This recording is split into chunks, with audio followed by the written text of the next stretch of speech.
Hola, la pandemia del COVID-19 nos ha motivado a profundizar nuestros conocimientos sobre el ejercicio en las áreas de la salud, minimizando los riesgos de contagio tanto de los pacientes como el personal médico. Con este objetivo, Bucalia, con el apoyo del Colegio Odontológico Dominicano, filial Santiago, hemos organizado este webinar titulado Bioseguridad Sostenible, en el cual compartiremos ideas, prácticas, experiencias sobre el ejercicio seguro de la odontología, con aplicaciones también a otras áreas de la salud. Los temas que vamos a abordar son la situación actual del COVID-19 en la clínica dental desde una visión integrativa y de responsabilidad social y ambiental.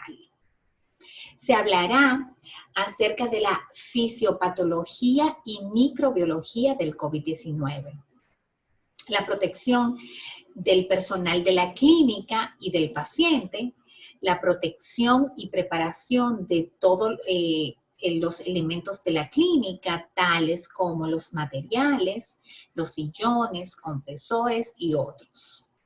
El uso de desinfectantes y de materiales para mejorar la calidad de la parte toxicológica y medioambiental. Para tratar estos temas, hemos invitado a la doctora Pilar Martín Santiago, quien es conferencista internacional en odontología, medicina y bioseguridad, y autora de numerosas publicaciones. Es médica odontóloga, médico asistente en pediatría, tiene posgrado en kinesiología y posturología odontológica y en odontología bioenergética, máster en salud pública, implantología y cosmética dental, máster europeo en fototerapia y dermatocosmética y uso de láser en odontología. Es profesora de la AALZ de la Universidad de Ashan y profesora del curso de Kinesiología Médico-Odontológica de SECM. También aprovecho este espacio para comunicarles que la doctora Pilar realizó recientemente el lanzamiento de su libro La boca bajo sospecha, donde nos invita a perseguir las huellas detectivescas de la boca que va dejando durante el desarrollo y nos revela la visión integrativa entre la medicina y la odontología en este siglo. Tendremos aproximadamente una hora de exposición, seguido de una sesión de preguntas y respuestas, las cuales la podrán ir realizando vía chat por esta plataforma. De inmediato, pasamos con la doctora Pilar Martín Santiago. En realidad sería un triángulo importante entre lo que es el microorganismo, en este caso el SARS-CoV-2, pero también por otro lado depende del terreno, lo sabemos, no es igual en los niños que en los ancianos, por tanto hay que conocer el cuerpo humano y saber de qué manera interacciona este microorganismo con el cuerpo y por qué se dan estas variables.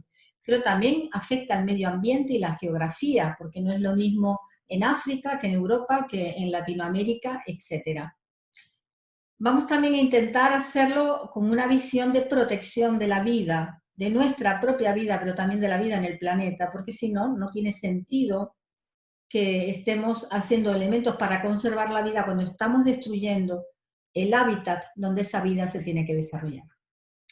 Así que comenzamos siempre diciendo que, como decía Sun Tzu en El arte de la guerra, conoce a tu enemigo, pero también conócete a ti mismo. Y entonces saldrás triunfador de 1000 batallas. Creo que es una frase maravillosa porque nos permite entender que tenemos que conocer al COVID, evidentemente, pero también tenemos que conocer al que el COVID ataca, que es el cuerpo humano. Así que vamos a conocer a nuestro enemigo. Ya sabemos que este COVID-19, que es la enfermedad y que el virus es el SARS-CoV-2, que es la taxonomía en la que está delimitado este virus, pertenece a los Coronaviridae, que es un virus RNA. Eso ya es de todos conocido. Pero para no quedarnos con esta imagen de los dibujos estos tan bonitos, vamos a ver lo que es la realidad. Esta es una partícula de coronavirus donde vemos ese aro reticulado alrededor que le ha dado ese nombre de coronavirus. Aquí lo veis, esa imagen clara de la microscopía electrónica. Sabemos además que este virus tiene 4 subtipos fundamentalmente, pero los que realmente afectan a los vertebrados y especialmente a los humanos son el beta coronavirus, que también estuvo implicado en el SARS-CoV y en el MERS-CoV. El alfa y el beta son los más importantes en los vertebrados y en los humanos, y en este caso concreto nosotros nos vamos a referir más que nada al beta CoV2, que es el que ha provocado esta pandemia. Si nosotros abriéramos el virión como si lo abriéramos por la mitad, lo que vemos dentro es la partícula de ARN. Es decir, en realidad este es el ordenador, el que tiene la información del virus. Y lo que está alrededor de esta cápsula es lo que va llevando para poderse meter en donde le interese al virus. Pero la información real del virus es esta. Lo de alrededor es una masa de lípidos y de proteína y de agua que está protegiendo al virus, porque este virus es muy inteligente. Es una cápsula, por tanto, nanométrica que recubre al RNA. Si nosotros cortáramos a rodajas como un chorizo, podríamos ver dentro la espira del RNA y también vemos alrededor las espículas, que son lo que rodea al virus en su cápsula, donde fundamentalmente está la proteína S, que es la que va a utilizar como llave para entrar en la puerta del cuerpo humano. Y después hay otra serie de proteínas como la hemaglutinina, etcétera, que serán también importantes en la infección viral. Aquí lo veis más de cerca, tenemos fundamentalmente la proteína N, es la del ARN, y a nosotros lo que nos preocupa en este momento es la proteína S, que es la llave de todo esto. Esta proteína S, que es la que tiene el virus, ¿vale?, se puede unir a los receptores del huésped, que somos los humanos, para facilitar la entrada del virus dentro de nuestras células. Esta proteína se sabe actualmente que está relacionada con la esterasa de la hemaglutinina, que es una glicoproteína transmembrana. Por eso le es tan fácil atravesar las membranas celulares. Así que ya tenemos los dos elementos. Por un lado, la llave del virus y la puerta de nuestro cuerpo humano, la cerradura para entrar a nuestro cuerpo, que es el AC2, que es también otra proteína.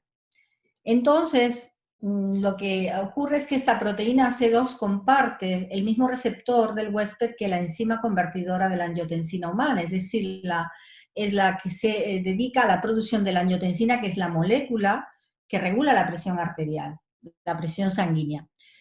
Este virus es muy inteligente porque ha cogido una proteína que siempre está disponible en el cuerpo humano. Tanto la tenemos en órganos vitales como el pulmón, pero también está en los riñones y en el intestino. Por tanto, es una proteína que siempre está disponible para el virus. Y por tanto, le es muy fácil contagiarnos. Aquí vemos cómo esa llave, la llave de la proteína S, va a entrar en esta proteína humana que se llama el AC2. Cuando se unen los dos elementos, es decir, el cuerpo humano y el virus, también hay que saber que aparte de la proteína AC2, también necesita la proteína EF1A, que está presente en el cuerpo humano y que es estas dos las que le permiten que consiga reproducirse y propagarse por las células. Para que lo veamos de una manera a nivel molecular, la parte alta en verde sería la parte del AC2, es decir, la parte humana, y debajo tenemos la parte vírica, donde se produce el ensamblaje de ambas estructuras moleculares. Sería algo así, a una visión muy macromolecular. Esto de arriba es el virus, con esa patita verde que sería la proteína S que conecta con el AC2 a nivel de la célula, creando la conexión. Una vez que conecta, el virus entra en la membrana y va buscando rápidamente los elementos celulares que le permitan dividirse, porque no tiene ningún material metabólico en el virus que le permita replicar su material de RNA. Entonces se aprovecha el metabolismo celular. Lo que hace, antes que nada, es se abre, libera las cubiertas del RNA, lo libera en la célula, y entonces se produce lo que es la diseminación, ya creando nuevos virus que vuelven a salir y vuelven a contaminar a nuevas células, creando por tanto un ciclo que sería el ciclo de la infección, donde el coronavirus entra, se conecta con el AC2, libera la partícula del RNA, utiliza el metabolismo celular para transformar y duplicarse y vuelve a producir nuevos virus saliendo al exterior. Eso es lo que se llama la diseminación viral. Para que nos hagamos una idea, una vez que está dentro de la primera célula humana, un coronavirus puede generar 100.000 copias de sí mismo en menos de 24 horas, con lo cual la capacidad de replicación es muy alta. Por tanto, estas variaciones nos están indicando algo que dijo muy importante el doctor Ramón y Cajal hace mucho tiempo. Las infecciones se deben, antes que a la especie microbiana, al terreno orgánico que la infección coloniza. Porque efectivamente nosotros tenemos un microorganismo que viene. Pero ¿por qué coloniza a unos individuos de una manera diferente que a otros, aunque tengamos el AC2?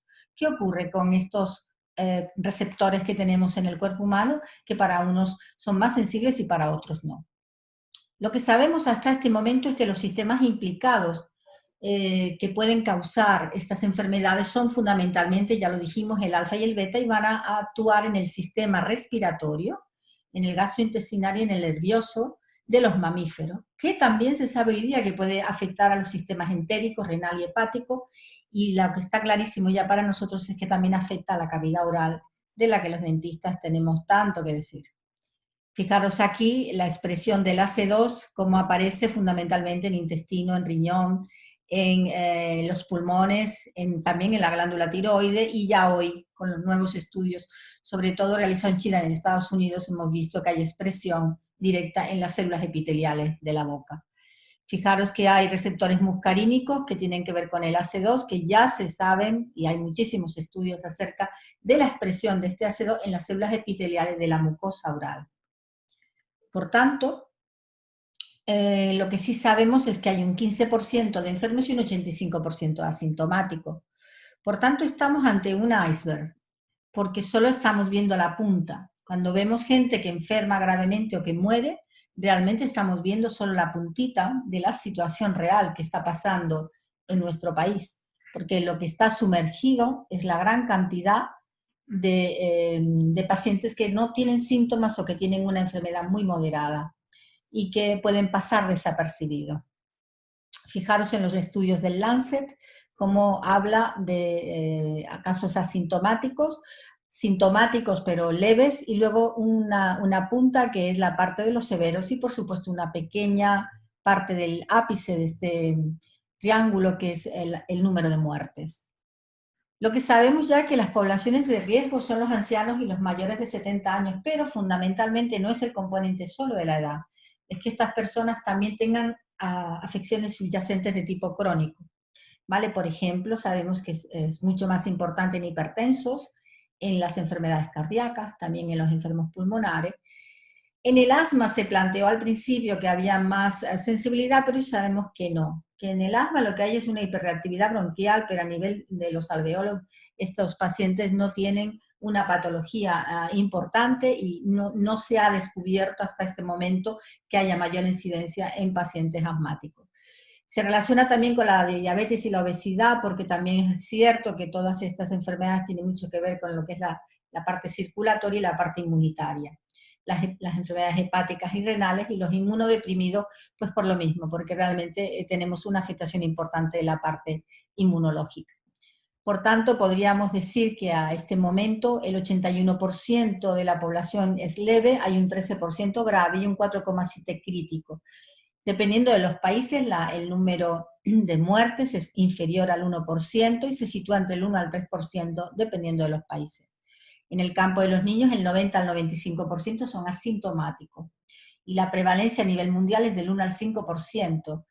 También es verdad que hemos aumentado mucho nuestros conocimientos, porque de entrada se hablaba, pues eso, de una especie de estado gripal, pero ya hoy sabemos que hay unas características en los niños que deben ser conocidas tanto por los médicos como por los dentistas.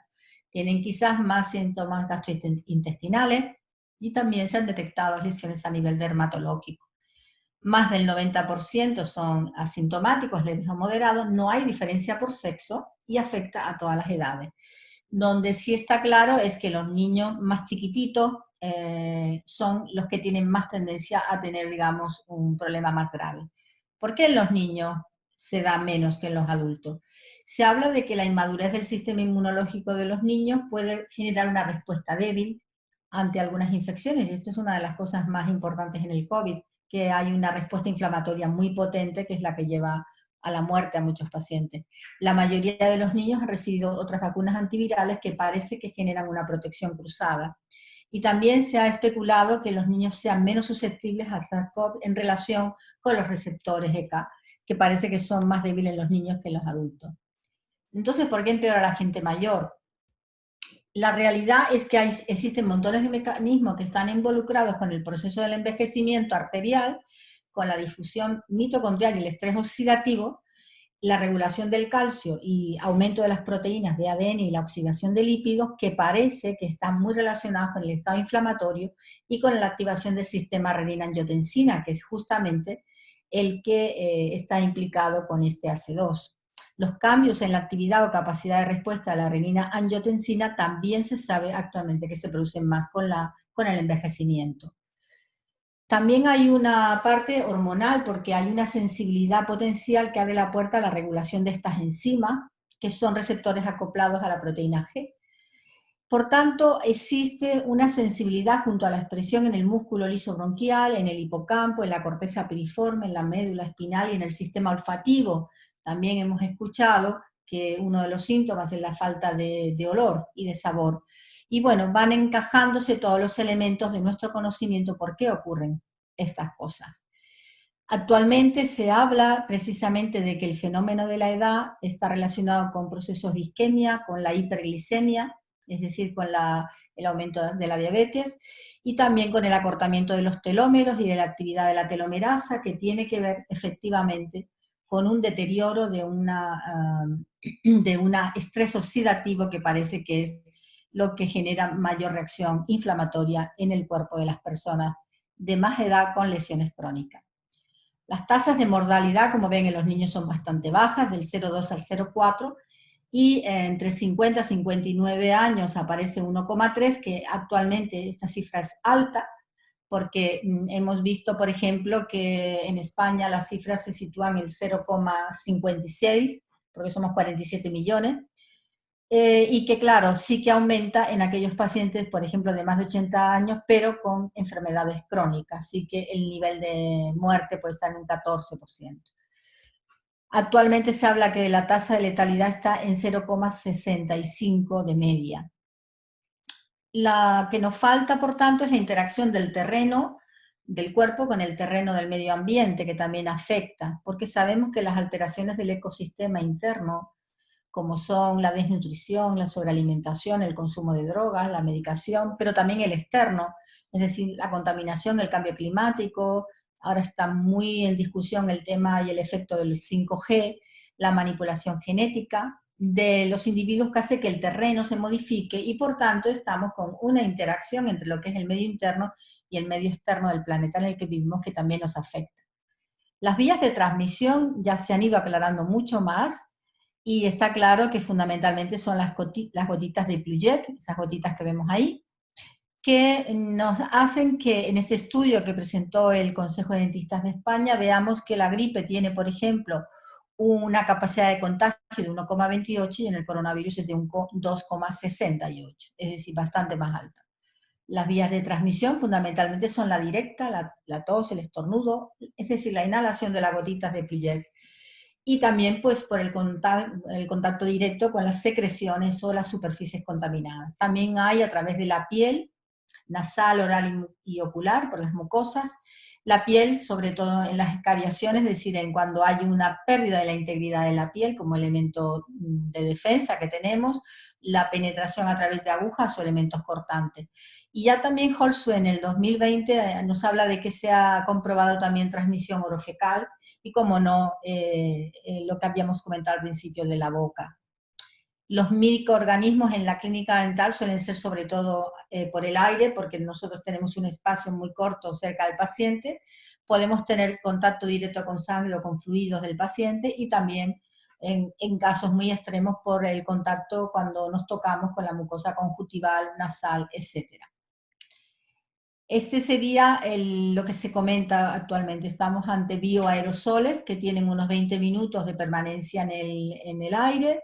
Tenemos partículas pesadas y partículas ligeras y que pueden llegar en determinadas situaciones hasta 7 metros de distancia. Aquí vemos, por ejemplo, el manejo de las gotitas de Plujet sin protección, sin mascarilla, donde vemos que salen partículas de todo tipo de tamaño, tanto hacia afuera como hacia adentro. Es decir, hay una exposición en ambas direcciones. Pero fijaros, también vemos aquí a la derecha una imagen de un supermercado donde un paciente infectado de COVID que, por ejemplo, haga un estornudo, puede llevar hacia el otro pasillo esa nube de aerosoles debido a varias situaciones. Primero, esto es un espacio cerrado donde no hay ventilación y muchas veces se utilizan los aires acondicionados, con lo cual la acumulación de partículas puede permanecer más tiempo. Y otro de los elementos que se ha estudiado mucho es el de los atletas de alta competición. Hoy se les recomienda que vayan en paralelo y que no vayan uno detrás de otro, porque se ha comprobado que las partículas permanecen entre uno y otro durante un tiempo y si el de delante está contaminado puede contaminar al de atrás. Pero nosotros en nuestro campo sabemos que hay muchos procedimientos que producen aerosoles y gotas. Es difícil evitar la generación de grandes cantidades de aerosoles que se mezclan con la saliva del paciente, incluso con la sangre, evidentemente. Sabemos que hay aerosoles cargados de virus de menos de 5 micrómetros de diámetro. Las turbinas de alta velocidad generan en la cavidad bucal una gran cantidad de aerosol, sobre todo cuando no tenemos turbinas que tengan el control del retroceso. Estas partículas son lo suficientemente pequeñas como para permanecer en el aire un tiempo prolongado y que además nos permite contaminar las superficies o bien que pasen al tracto respiratorio superior. Los pacientes pediátricos además también tienen adición porque tienen aparatos de ortodoncia o elementos que son auxiliares que se pueden estar tocando y que pueden estarlos contaminando. También hay dificultad para el niño de usar y soportar los equipos de protección personal. Y otra cosa que también nos afecta a nosotros es la presencia de los acompañantes con el que el dentista pediátrico tiene que interactuar inevitablemente, aumentando el riesgo de infección. La ortodoncia removible también está considerada un elemento que si estamos tocándolo mucho con las manos y estas están contaminadas, podemos tener ahí ese problema. Y también la patología traumática, que tiene una prevalencia muy importante, de más de un 6% en la edad preescolar y de un 5 a un 21% en la edad escolar. Por tanto, es bastante probable que se presenten emergencias en nuestra consulta durante este tiempo del COVID. Y es una condición asociada con un pronóstico favorable que está representada por el reimplante inmediato de un diente permanentemente evolucionado si nosotros lo vemos pronto. Por tanto, tenemos que manejar también estas situaciones traumáticas en la consulta dental durante este tiempo, porque si no va a suponer la pérdida completa del diente del niño. Sabemos ya por los estudios de Todd et al.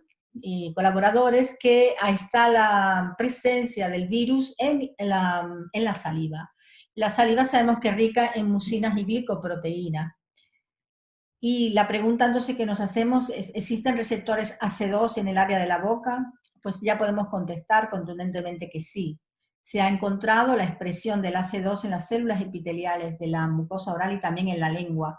Sin embargo, no se ha encontrado tan marcadamente en lo que es en la parte periodontal.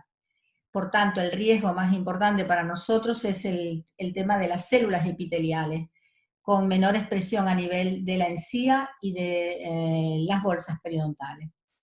Sí que se encuentra también bastante representación de las células AC2, de los receptores AC2, en el tracto respiratorio y digestivo, sobre todo en el esófago. Y por tanto también hemos encontrado que existen células morfológicamente compatibles con este epitelio en el conducto de las glándulas salivales de la boca humana. Se demostró que las células epiteliales de AC2 más de los conductos de las glándulas salivales son un objetivo temprano de la infección por el SARS-CoV-2. Así que eso ha planteado que, por ejemplo, en la Universidad de Rutgers, pues por parte de los Estados Unidos, recibieron la luz verde para empezar los primeros test de saliva que le ayudaran a diagnosticar el COVID-19, porque la fórmula normal de hacerlo con muestras de la rinofaringe, aparte del control tan importante que hay que hacer, que son mucho más traumáticas y que exigen un material de descontaminación enorme, con la falta de material que había en un principio, pues se planteó la posibilidad de hacer estudios salivales con frotis también a nivel de la lengua. Y se hacían de esta manera, de hecho ya están comercializados, y aquí ven los kits para hacer los test del COVID a nivel salival. ¿Cuál es la importancia de las superficies en la clínica dental? Pues también hay montones de estudios acerca de los aerosoles y la estabilidad de superficie. El personal del equipo dental se puede infectar por transmisión por contacto, al tocar con las manos superficies contaminadas y después llevarla, como hemos dicho, a la mucosa oral, nasal u ocular. Lo que tenemos claro que es diferente el comportamiento del virus en las distintas superficies. Por ejemplo, en el aire puede durar 3 horas, en el cristal 4 días, en la madera 4 días. Bueno, el New England Journal of Medicine realizó un estudio sobre esta superficie y llegaron a hacer la detección de aerosoles, por ejemplo, en partículas en suspensión durante 3 horas. Estamos hablando donde no hay ventilación. Por eso uno de los elementos que hablaremos luego es la importancia de que las clínicas dentales tengan ventilación. Al aire libre no se produce en modo alguno esta permanencia del virus en las superficies aéreas. En el cobre dura 4 horas, en el cartón 24 horas, que tiene mucho que ver, por ejemplo, con la industria alimentaria, pero nosotros los dentistas tenemos mucho que ver con el plástico y el acero, que llega a 72 horas. Por tanto, sí que hay muchísimos estudios sobre este tema, y que, bueno, esas son las conclusiones que hemos llegado. En cuanto a los síntomas del coronavirus, pues también desde un principio hasta ahora ha cambiado bastante, pero bueno, siempre se decía que era como una gripe bastante fuerte, fundamentalmente fiebre, tos seca, dificultad para respirar, por supuesto la disnea era el más importante, dolor de garganta, molestia, también se asociaba con dolores musculares, con dolor de cabeza, pero aparecía también la diarrea o la disfunción a nivel de la flora intestinal, la pérdida de olfato y de gusto, y también alguna pérdida de control a nivel neurológico, generando mareo, síncope o pérdida de dónde está situado. Se hizo un porcentaje de todos estos síntomas y por supuesto la fiebre fue la más importante, y los que se relacionan con la parte respiratoria son también bastante importantes. Y el resto, pues por supuesto, cuando avanza estaremos en un estado avanzado con neumonía bilateral, síndrome respiratorio agudo, arritmias y un shock hipovolémico con fallo multiorgánico. Existen muchísimos estudios acerca de cuáles son las características en los niños, y en los niños se encuentra que hay más fiebre, síntomas respiratorios y digestivos, también hay mucho cansancio, y en la analítica encontramos leucocitos normales o bajos, y las radiografías de tórax con hallazgos muy suaves. Sí que en los niños más pequeñitos y con problemas, en prematuros o en niños con algún distrés respiratorio o algo, sí que se ve que aumenta un poco más la coinfección en cuanto a la gravedad que puede dar la coinfección del coronavirus con los problemas que ya tiene el bebé. Se han detectado también lesiones dermatológicas que son de color púrpura, muy similares a la varicela, al sarampión o a los sabañones. Hoy día sabemos que hay muchísimas lesiones que se deben a pequeños trombos superficiales, sobre todo en las zonas distales, que tienen que ver con lo que se llama la coagulación intravascular diseminada. El periodo de incubación es muy similar, se dice que de 1 a 14 días en los niños y de 2 a 14 en los adultos, que la mayoría se recupera en 1 o 2 semanas. Las urgencias, pues la Academia Americana de Odontología Pediátrica y la Asociación Dental Americana han dicho que los sangrados, la celulitis, los abscesos, las fracturas, etcétera, pues son, los traumatismos son lo que ellos consideran urgencias que debemos tratar durante este tiempo. Pero realmente la infección del virus se va a todo el cuerpo, pero fundamentalmente el SARS, el coronavirus, se ve que afecta a nivel del pulmón, en lo que es la neumonía, y en la parte de la gastroenteritis también hay una presencia importante del coronavirus. De modo que tenemos una afectación pulmonar y una afectación digestiva, que es muy interesante porque tiene que ver mucho con lo que habla la medicina tradicional china del meridiano pulmón-intestino, que está muy relacionado, y bueno, que dará lugar para otras conversaciones otro día. Lo que sí sabemos es que hay una respuesta inmune que si la infección no es letal, pues el sistema inmunológico se activa, crea un reclutamiento inmunológico y nos ayuda a solucionar la situación con la recuperación del paciente. A mí me encanta esta animación de Sara Levien, que ha creado una historia para niños con inmunodeficiencias primarias explicándole el papel del sistema inmunológico. Lo que sí sabemos hoy día es que se da una activación macrofágica importante, con una activación de lo que es la vasodilatación y el daño vascular, también a nivel cerebral, fiebre e hiperalgesia, liberación de proteínas en la fase aguda con afectación del hígado y reclutamiento de leucocitos en el lugar de la inflamación.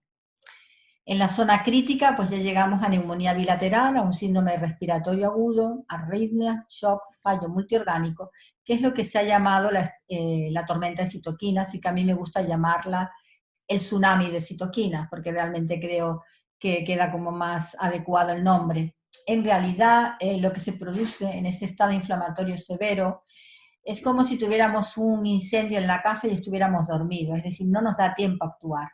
Nos coge dormidos, coge a nuestro sistema inmunológico despistado. Y con la edad este sistema inmunológico pierde eficacia, las células innatas centinelas, tanto los monocitos como los fagocitos, etcétera, son menos efectivas y producen menos interferón, con lo cual las señales de alarma son menores, son ese estado de dormido que he querido representar por este incendio. El tsunami de citoquinas hace que aparezcan activación de montones de leucocitos, que son los defensores, los que van a limpiar todo lo que ocurre en nuestro cuerpo, que son los neutrófilos, macrófagos y mastocitos, que liberan estas citoquinas proinflamatorias. Y eso es lo que se llama el síndrome de activación macrofágica. Donde aparecen los macrófagos activados, aparece este tsunami de interleuquinas. Esto es muy interesante conocerlo porque uno de los tratamientos actuales es bloquear las interleuquinas, sobre todo la interleuquina 1 y la interleuquina 6, porque sabemos que parando para la inflamación tan violenta que hay, por eso se han dado medicamentos como la hidroxicloroquina y todo eso, que lo que hacen es parar el estado inflamatorio agresivo, porque en realidad los pacientes mueren porque el propio estado inflamatorio que genera los mata. No mueren por la neumonía en sí, mueren porque se genera un patrón de inflamación tan violenta que hace que estas citoquinas liberen estos mensajeros químicos que son las llamadas citoquinas, que serían el interferón, las interleuquinas, las linfocinas y el factor de necrosis tumoral.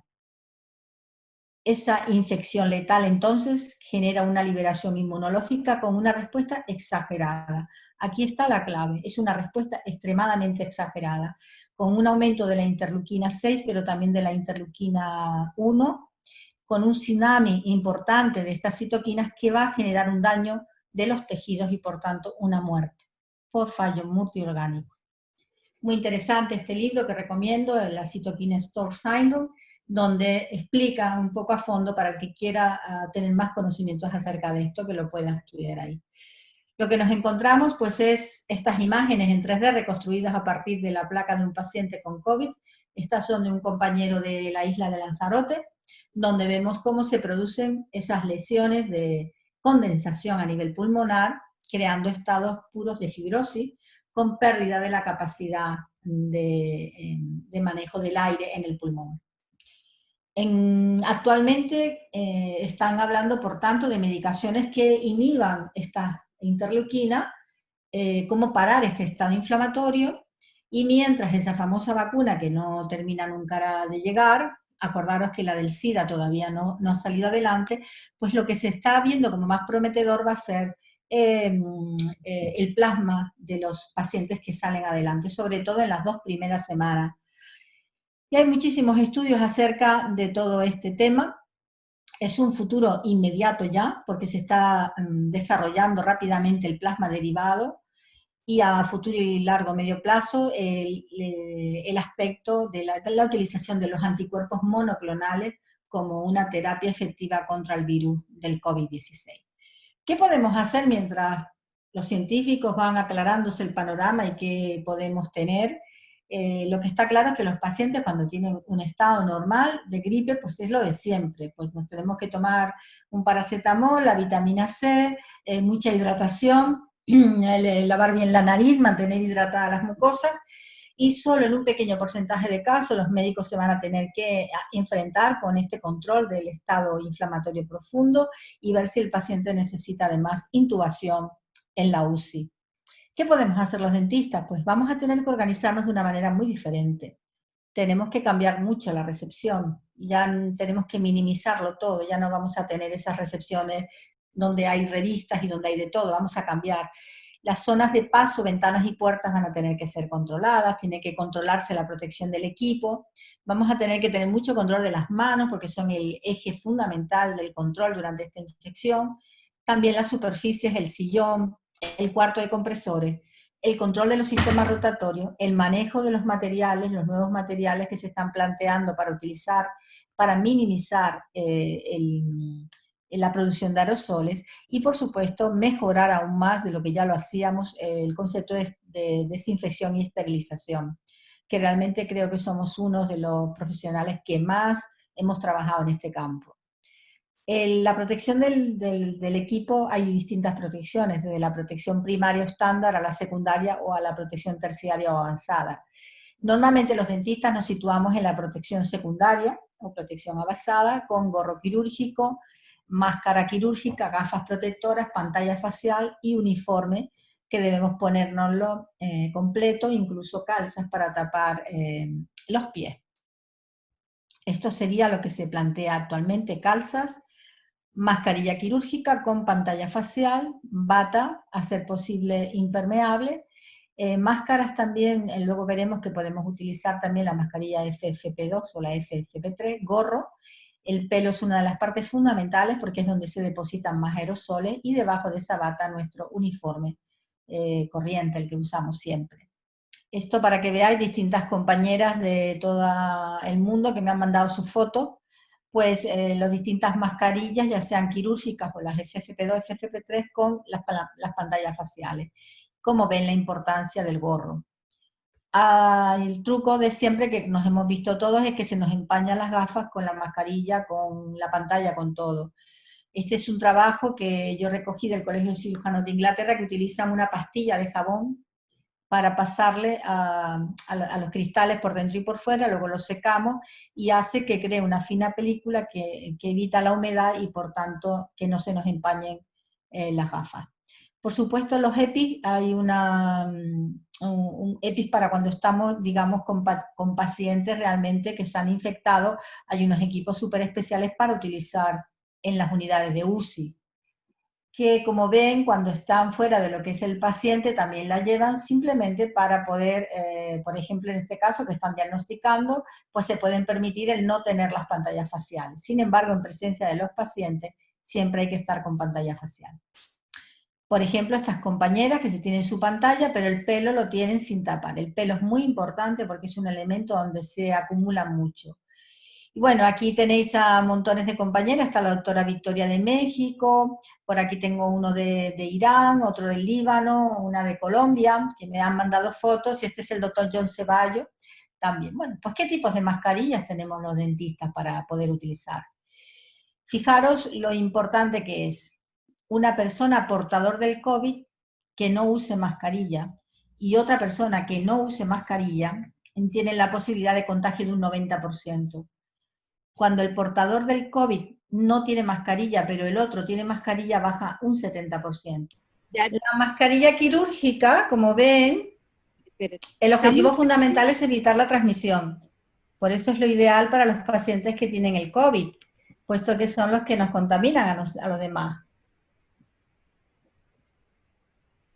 Aquí veis cómo no permite la salida de fluidos o gotas inferiores a 5 micrones o 2000 nanómetros. Por tanto, es muy importante porque así ellos pueden seguir recibiendo partículas del exterior, pero no emiten, que son los que realmente contaminan. Por eso los COVID-19 no deben llevar válvula, puesto que lo que no queremos es que echen aire al exterior para que nos contaminen. Por eso cuando salen de las unidades de UCI, siempre se les pone mascarilla quirúrgica, no se les ponen mascarillas con válvula. Aquí una de las cosas que podéis ver es que yo, que trabajo también con láser, aparte de la mascarilla quirúrgica, me pongo la pantalla facial y debajo mis gafas de protección. También tengo el gorro, los guantes y la bata completa. Ahí veis cómo trabajamos. También, aparte de que yo llevo todo eso, el paciente lleva gorro y le pongo una visera completa para evitar la producción de aspiración.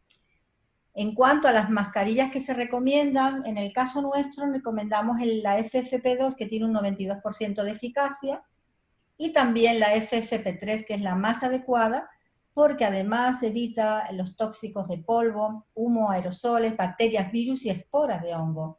Fijaros que es capaz de filtrar partículas de 0,023 micrones, por tanto realmente la FFP3 es una mascarilla que nos permite una alta eficacia. Aquí veis que tiene una eficacia del 98%, que unido a la pantalla que nosotros tenemos, evidentemente supone una protección completa y total. Evita tanto la salida de partículas como la entrada de partículas de tamaños inferiores a 0,3. Aquí veis la FFP3, veis, la válvula permite que sigamos extrayendo aire, pero no puede entrar ninguna partícula durante la inspiración. La Organización Mundial de la Salud tiene esta página que a mí me parece interesante, por si alguno quiere verla, donde habla de todas las funciones de las mascarillas, porque ustedes saben que en Estados Unidos se está utilizando la N95, que tiene un nivel de filtración del 95%, y que también nos permite eliminar partículas por debajo de 0,3 micrones de diámetro. Se han hecho muchísimos estudios para ver realmente la capacidad de filtración de las distintas mascarillas, y fijaros, estamos en un nivel de un 99,7% para las mascarillas FFP3, y las de FFP2 están alrededor del 98-97, pero fijaros, 97,5 y aquí 99,7. Realmente la efectividad es bastante alta. Unido a la pantalla facial, el control realmente es muy bueno. Actualmente decimos que el mundo y las manos son muchas burbujas que nos están ayudando. Recuerda la importancia del lavado de las manos. La higiene de las manos, por tanto, es el punto más crítico para reducir la transmisión del microorganismo. Lavarse las manos antes del examen del paciente, y también que empecemos a entender que ya tenemos que cambiar cosas en el consultorio. Habrá que poner las jaboneras que sean manejables con el codo para no tocar. Donde tenemos los lavamanos tenemos que ponerlas ya que sean propulsadas por el pie, para también evitar estar tocando elementos. Como luego verán, y ocurrirá lo mismo con las basuras y todo, que todo tendrá que ser controlado a partir de ahora con el pie. ¿Por qué funciona el jabón? Realmente lo que tenemos son tensioactivos surfactantes, que lo que hacen es que rompen la tensión superficial de esa corteza que rodea al virus, a la partícula de RNA, porque realmente lo que es esa corteza es una capa hidrofílica y hidrofóbica donde están unidos la parte lipídica y la parte de agua. Entonces los tensioactivos rompen la tensión superficial y se separan estas capas, creando sencillamente, creando lo que se llama micelio, que sería que tenemos aquí la parte polar, que puede ser positiva o negativa, que eso va a determinar qué tipo de tensioactivos tenemos. Fundamentalmente tenemos los aniónicos, que son los jabones y detergentes, y los catiónicos, que son el amonio cuaternario. Estos son los que más utilizamos en las clínicas dentales. El catiónico es positivo en la parte polar. Realmente lo que se está produciendo son micelas, es decir, la parte interna, cuando usamos un jabón, esto es la parte lipídica, y todo alrededor se rodea de agua, que es arrastrada por el agua con la que usamos el detergente. Por tanto, los tensioactivos rompen por completo la cápsula, y por tanto el virus queda totalmente sin posibilidad de entrar en la célula, puesto que necesita la cápsula para tener la proteína S para poder conectar con el AC2. Los tensivos catiónicos, que son los que tienen el extremo polar con carga positiva, son los llamados amonios cuaternarios, que se están utilizando también en esta guerra biológica. El extremo polar positivo, y fundamentalmente se debe a que rompen la capa lipídica. El amonio cuaternario es un poquito diferente, tanto el cloruro de benzalconio, utilizado en pastillas para la afonía y la polivinil pirrolidona iodada, también son amonios cuaternarios, pero podemos utilizar desinfectantes con este mismo concepto, que es romper no la parte de separar la capa de agua y tal, sino también romper la parte lipídica y proteica. El coronavirus, por tanto, sabemos que se inactiva solo con hipoclorito de sodio, la famosa lejía, pero fijaros, una concentración de 0,1%. Esto es muy importante, porque se está dando el abuso de que ponemos demasiada cantidad, demasiada concentración, provocando irritación de las mucosas. El etanol entre el 62 al 71% también es muy efectivo, y el peróxido de hidrógeno al 0,5% por su capacidad oxidante. Además, en solo un minuto.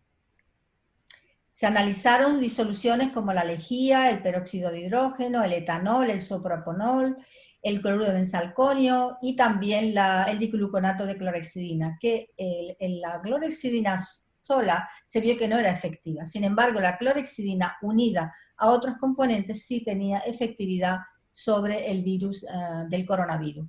Así que con una botellita de estas, con solo 0,1% de hipoclorito de sodio, podemos controlar en la superficie. Lo que sí sabíamos es que la asociación de clorhexidina y cetrimida sí que podía darle a la clorhexidina mayor efectividad. Para aquellos que quieran seguir utilizando la clorhexidina, pueden o bien sumarla con cetrimida o bien con hipoclorito de sodio, con peróxido de hidrógeno, pueden mezclarla. Fijar que Morcillo realizó este cuadro y vemos aquí, por ejemplo, que la clorhexidina no tiene acción a nivel del virus. Sin embargo, cuando la podemos mezclar con otras soluciones como el hipoclorito o con el peróxido, podemos obtener una acción antimicrobiana desde el punto de vista antivírica. Los tipos de desinfectantes que hay en el mundo son muchísimos. Por un lado están unos que producen oxidación, los halógenos, que serían el hipoclorito de sodio o el dióxido de cloro o las cloraminas, los alcoholes como el alcohol etílico, que lo utilizaríamos por ejemplo para limpiar los ordenadores, el amonio cuaternario que hemos nombrado, las biguanidas, los fenoles, los aldehídos y los metales. Es decir, tenemos muchísimos desinfectantes. Nosotros en general lo que estamos usando son los halógenos y los hidroalcohólicos. Algunas clínicas utilizan amonio cuaternario, sobre todo las clínicas bastante grandes, los hospitales, suelen utilizar también amonio cuaternario. Pero para superficies sensibles, lo que nos recomendamos es el alcohol, porque desnaturaliza las proteínas de la envoltura lipídica. Así que lo utilizamos para los teléfonos móviles, las tablets y cualquier ordenador de la clínica, pues sencillamente con una gasa o un algodón con este alcohol sanitario. Fijaros aquí que este viene al 96%, lo podemos rebajar hasta un 62-70% para utilizarlo para limpiar estas superficies delicadas. Nosotros en España nos guiamos por la UNE, que es digamos, lo que manda el Ministerio de Sanidad en cuanto a antisépticos y desinfectantes químicos. Es importante que cada país mire cuál es la normativa de qué desinfectantes se utiliza en cada país. Las tecnologías no térmicas también están siendo muy de boga, como sería la luz pulsada, la ultravioleta C, el ultrasonido, el agua electrolizada, el plasma frío. Hay montones de cosas que están saliendo al mercado. La realidad es que lo que se ve como más útil de lo que es el espectro electromagnético es el uso de ultravioleta, pero el uso de ultravioleta vamos a ver específicamente cuál es el que vamos a usar. El plasma frío es una fuente de fotones y de partículas cargadas que también tienen radicales libres y átomos y moléculas excitadas con una gran capacidad antimicrobiana. Esto, por ejemplo, se está utilizando por su efecto oxidativo, como se vio en los estudios de Miao y Hieron, en las zonas de exterior. Sobre todo puede ser importante para los espacios públicos, los vagones de metro, las oficinas e incluso las grandes salas de los hospitales. No es un poco para nosotros.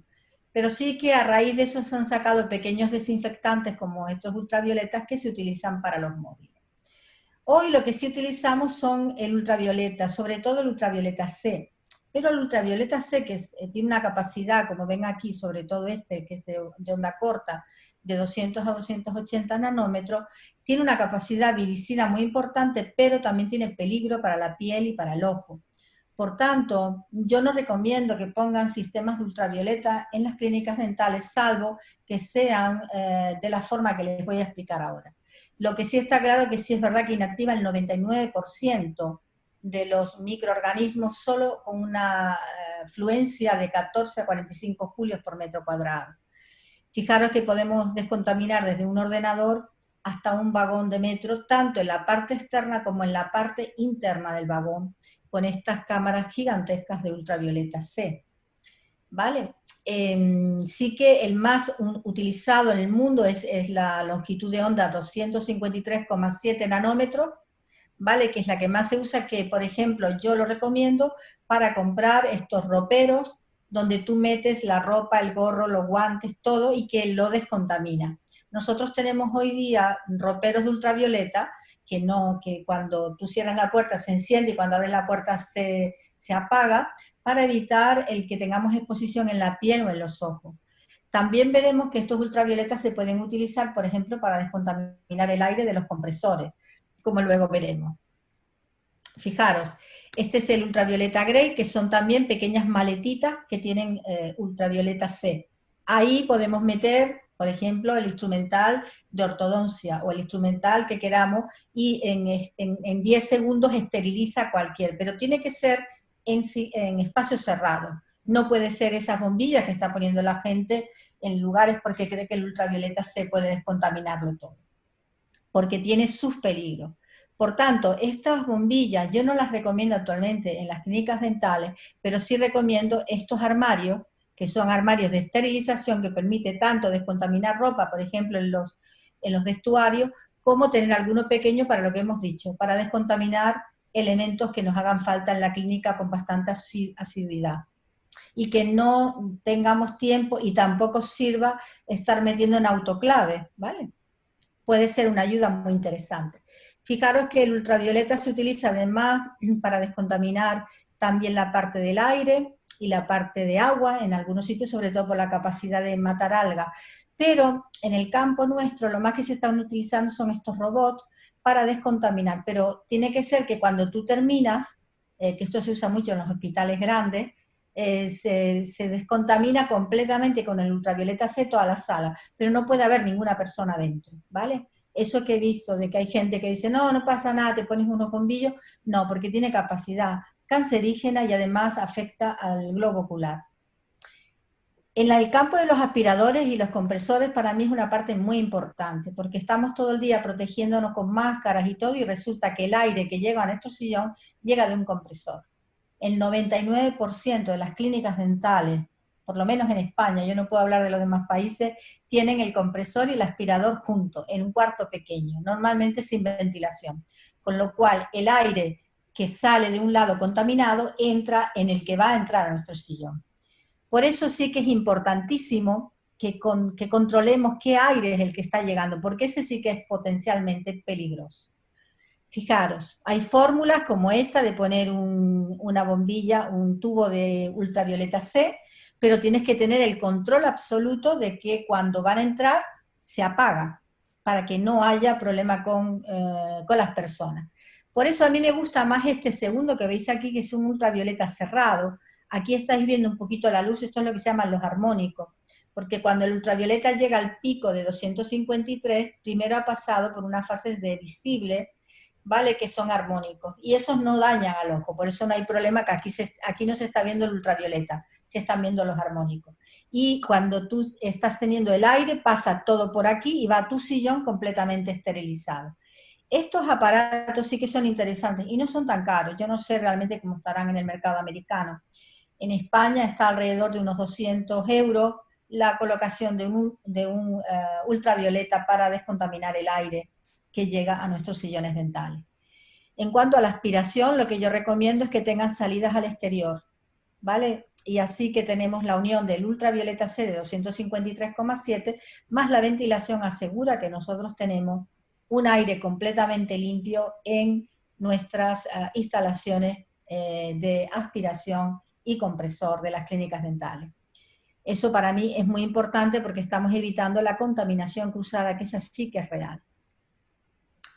¿Por qué escoger esta tecnología? Pues porque es una tecnología rápida, confiable y eficiente que elimina microorganismos y además no requiere de grandes estanques para el almacenamiento de agua, puesto que no necesita los tiempos de retención que necesitan otros elementos como el cloro, el ozono, etc. De modo que esta tecnología también la podemos utilizar para descontaminar toda el agua que llega a los sillones dentales. Sí que hay que tener en cuenta que tienen un pequeño mantenimiento porque cada 7.500 horas hay una pérdida de un 30% de la emisión y por tanto hay que revisar los cuarzos de los equipos, ¿vale? Que van dentro, pero que tampoco es muy caro el mantenimiento de los repuestos. Pero sí que sepan que no es que ponen una bombilla ultravioleta y ya es para toda la vida, lleva su mantenimiento también. Las dosis de radiación normalmente para el agua potable están en 400 julios por metro cuadrado si queremos descontaminar el agua de la consulta. Así que ven, estas bombillas que venden por ahí se pueden poner en sitios cerrados, en un armario o en un cuarto de motores, pero siempre teniendo en cuenta que no podemos verlo ni tener contacto con la piel humana. Otro sistema son los tratamientos de ozono. También hay problemas. El ozono funciona por oxidación. Tiene muchas ventajas porque es una herramienta que no produce residuos desde el punto de vista de lo que es el medio ambiente y la parte tóxica, pues no deja sus productos tóxicos, es muy interesante, pero necesita también un mantenimiento muy importante y no puede estar funcionando continuamente cuando estamos trabajando. Por eso si alguien pone los cañones de ozono, normalmente se utilizan para descontaminar grandes áreas, pero cuando no hay dentro gente, ¿no? Yo, por ejemplo, tengo un cañón de ozono, pero lo pongo por la noche y lo dejo actuando toda la noche para por la mañana cuando llegamos ventilamos y está totalmente descongestionada el área. Pero luego no lo dejo funcionando durante el día que estoy trabajando con los pacientes. Durante el día lo que hacemos es descontaminar con los productos que hemos dicho antes, el hipoclorito de sodio o los amonios cuaternarios, dependiendo de lo que cada uno prefiera. Existen montones de sistemas de ozono, muchos y muy variados precios, y bueno, yo personalmente lo recomiendo esto para ponerlo por la noche y dejar. Una pregunta que me hacen siempre es si se puede reutilizar el material, sobre todo en estos tiempos en que ha habido escasez. Bueno, pues sí hay una guía de desinfección que es solo para profesionales, que dependen de las características, que si quieren pues les hago llegar el documento de la guía de desinfección, pero lo más importante es que Stanford en abril del 2020 nos dice que existe simplemente tres métodos que para ellos son seguros. Uno es la irradiación del ultravioleta, como hemos visto el ultravioleta C, que es este que he dicho de poner en los roperitos, el peróxido de hidrógeno vaporoso y el calor húmedo, que fueron como los más prometedores para descontaminar estos elementos de mascarillas, por ejemplo. Y así los métodos investigados son el calor húmedo, que va de 60 a 80 grados y 50 a 80 de humedad relativa, perdón, la luz ultravioleta, que ya lo hemos explicado profundamente, y el vapor de agua oxigenada. Son los tres sistemas que actualmente hay. Para mí, el más cómodo y el más rápido es el de la luz ultravioleta con este sistema de roperito cerrado. Hay muchísimos estudios y muchísimos autores acerca de todo este material que hay. El autoclave con calor seco y alcohol isopropílico, jabón e irradiación con microondas seco, también esto, por ejemplo, está trabajado por el tema de la NIOS, pero sinceramente todavía creo que sería muy complicado meter tantos sistemas juntos. Creo que entre más simplifiquemos las cosas va a ser más cómodo. Otro elemento fundamental es la descontaminación de los sistemas de aspiración y de desagüe y la escupidera. Aparte de los desinfectantes normales, también se puede utilizar agua ozonificada, que hay gente que utiliza máquinas de ozono para producir agua con ozono. Pero bueno, normalmente aquí no tenemos problema y con todos los desinfectantes que usamos está bien controlado. Otro elemento que se está utilizando mucho es el dióxido de cloro. El dióxido de cloro, que también produce oxidación por medio del oxígeno, es muy potente, es muy activo y además no genera residuos tóxicos y no tiene olor. Pero también lo mismo, yo creo que está muy bien para utilizarlo como una empresa que viene a descontaminar determinadas áreas quirúrgicas.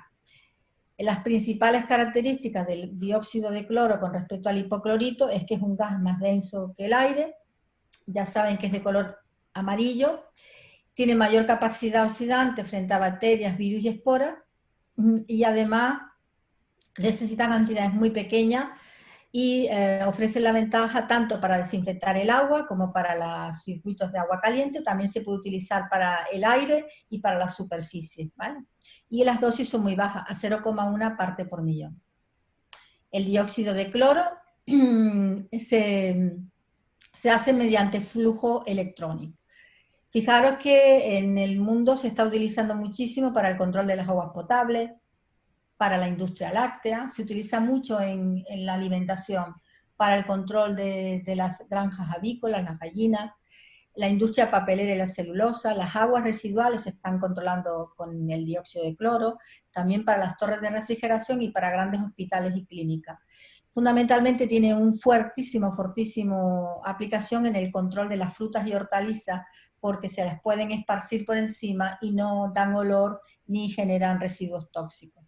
En el campo de la odontología creo que se puede utilizar, pero con control profesional.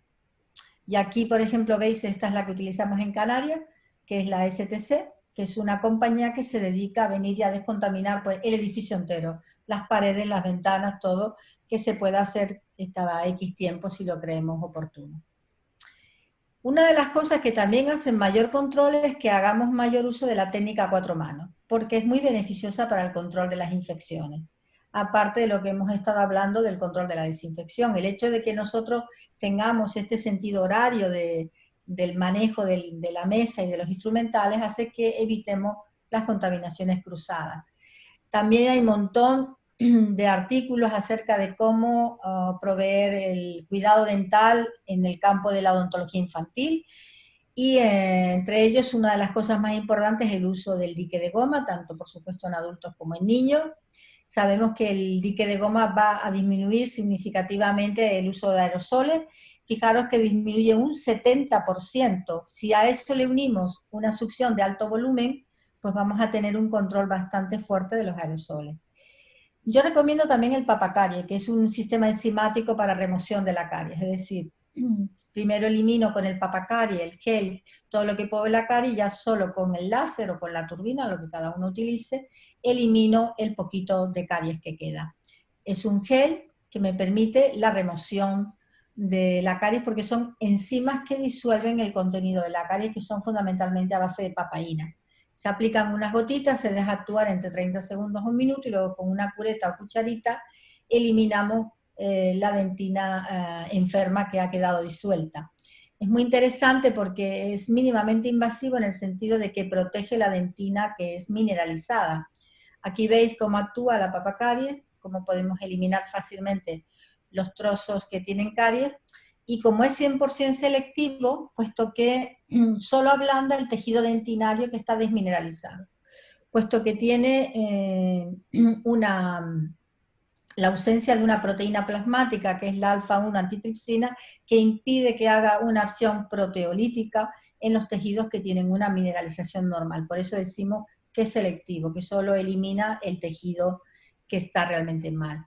A mí me gusta incorporar el campo de la luz. ¿Por qué? Porque aparte de que el láser tiene una actividad, aquí me veis con gafas de protección, la pantalla, todo, aplicando el láser, tiene una ventaja enorme, y es que el láser utiliza 80% menos agua que las turbinas convencionales, y entonces también reducimos muchísimo el uso de aerosoles. Pero por otro lado, el láser nos permite descontaminar y también controlar la desmineralización, porque el láser actúa sobre los grupos fosfato y sobre el grupo oxidrilo de la materia dura del diente, tanto dentina como esmalte. Dentro del espectro de absorción, nosotros estamos trabajando aquí en el campo de la absorción del agua, de los tejidos duros, y ahí vemos cómo está la presencia del oxidrilo y de los fosfatos que nos ayudan a remineralizar el área que estamos trabajando. Como hoy nada más que queremos dar unas pinceladas, pues quiero que vean después de un láser cómo queda la estructura. Si hubiese alguna zona cercana a la pulpa, podemos crear un sellado pulpar generando lo que se llama una activación de la dentina secundaria o terciaria. Aquí lo veis como tenemos penetración dentro de los túbulos dentinarios, porque hay agua en esos cristales y el láser se absorbe donde quiera que haya agua. Por eso podemos trabajar tanto en esmalte como en dentina. Creo que lo que tenéis que saber es que dentro de lo que son los estudios, tanto Keller como Hisse en 1991 y el doctor Gunner en Alemania, han visto que efectivamente la activación del láser es muy selectiva con el tejido desmineralizado y que protege al tejido remanente porque induce reacciones reparativas óptimas, sobre todo dentina secundaria y terciaria. Hay también muchos estudios acerca de la descontaminación en la dentina profunda. Y bueno, pasamos ya a la última parte, donde, ¿qué más podemos añadir, además de estos materiales que hemos nombrado? Pues por supuesto, esta es la recepción de mi clínica, que sea mínimamente, todo minimalizado al máximo. Aquí veis un jabón y, y unas toallitas para secarse antes de entrar. La chica de recepción tiene que llevar gorro, mascarilla y gafa, y también tenemos puesto actualmente una mampara en la zona de recepción, de modo que aunque se mantiene la distancia de seguridad, tenemos añadidos elementos de seguridad. Los niños tienen que venir y los pacientes, ya sean adultos o niños, con mascarillas, y si son bebés, porque nosotros también atendemos bebés, hacemos neonatología neonatal, el niño tiene que venir en su carrito. Los niños pequeños no tienen obligación de venir con mascarilla, pero sí tienen que venir en su habitáculo y a una distancia del resto de los pacientes que hayan en la clínica. Para eso hay que programar las consultas, permitiendo que los pacientes lleguen a su hora exacta para que no haya aglomeración de los pacientes en la centralita. Así que primeramente haremos un contacto telefónico, preguntaremos si tienen algún síntoma del COVID, si han tenido alguna persona cercana con afectación de COVID, y le haremos un cuestionario que nos permitirá decir si puede, si es un lagartito rojo o un lagartito verde, si va a poder venir a la clínica o no. Si el paciente responde que sí a cualquiera de las preguntas donde su temperatura no es inferior a 37,5, ha tenido algún índice de lo que nosotros sabemos que está relacionado con el COVID, pues le tenemos que decir que no es adecuado que asista a la consulta dental hasta que no lo vea su médico de salud. También utilizamos un termómetro infrarrojo para tomar la temperatura de todos los pacientes en la recepción y ver si la temperatura está bien. Utilizamos un gel desinfectante con una solución hidroalcohólica, y también recomendamos o el uso de las calzas o bien descontaminar con hipoclorito de sodio la suela del zapato, ¿vale? Porque sí que es importante que cuando el paciente entra pueden haber unas alfombras especiales, que las hay, que están embebidas en esta superficie del hipoclorito de sodio, y luego tienen toallitas de papel para secarse y una papelera que funciona con el pedal del pie para que no tengan nunca que tocar con las manos. También utilizamos elementos como las soluciones alcohólicas o esas para descontaminar todos los elementos que hemos dicho antes, digitales, ordenadores, etc.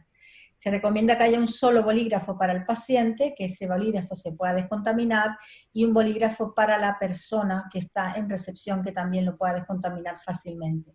Como ven, todos los elementos están siendo plastificados para un control más estricto de que cuando lo creamos necesario se van cambiando los plásticos. Así que cuando el paciente termina de quitarse, de limpiarse bien el zapato o ponerse la calza, se lava las manos y ya está capacitado para entrar al gabinete. En la sala de espera ya no pueden haber revistas ni nada que puedan tocar un paciente a otro para evitar el contacto de elementos. Tampoco pueden haber juguetes. Así que si antes era nuestra imagen, pues la imagen de ahora es una imagen desértica. No podemos tener juguetes para los niños, tienen que estar sus sitios vacíos, y se les recomienda que traigan su iPad o su muñeco o lo que quieran traer en su mano, pero que no pueden compartirlo en el gabinete. Mantenemos la distancia prudencial diciendo que pueden sentarse aquí y aquí y no en estos dos del medio. Y también tenemos notas de lo que es lavarse las manos y de información acerca del coronavirus en la sala. También para los niños hay material didáctico explicando por qué se tiene que lavar las manos y cuál es el método correcto.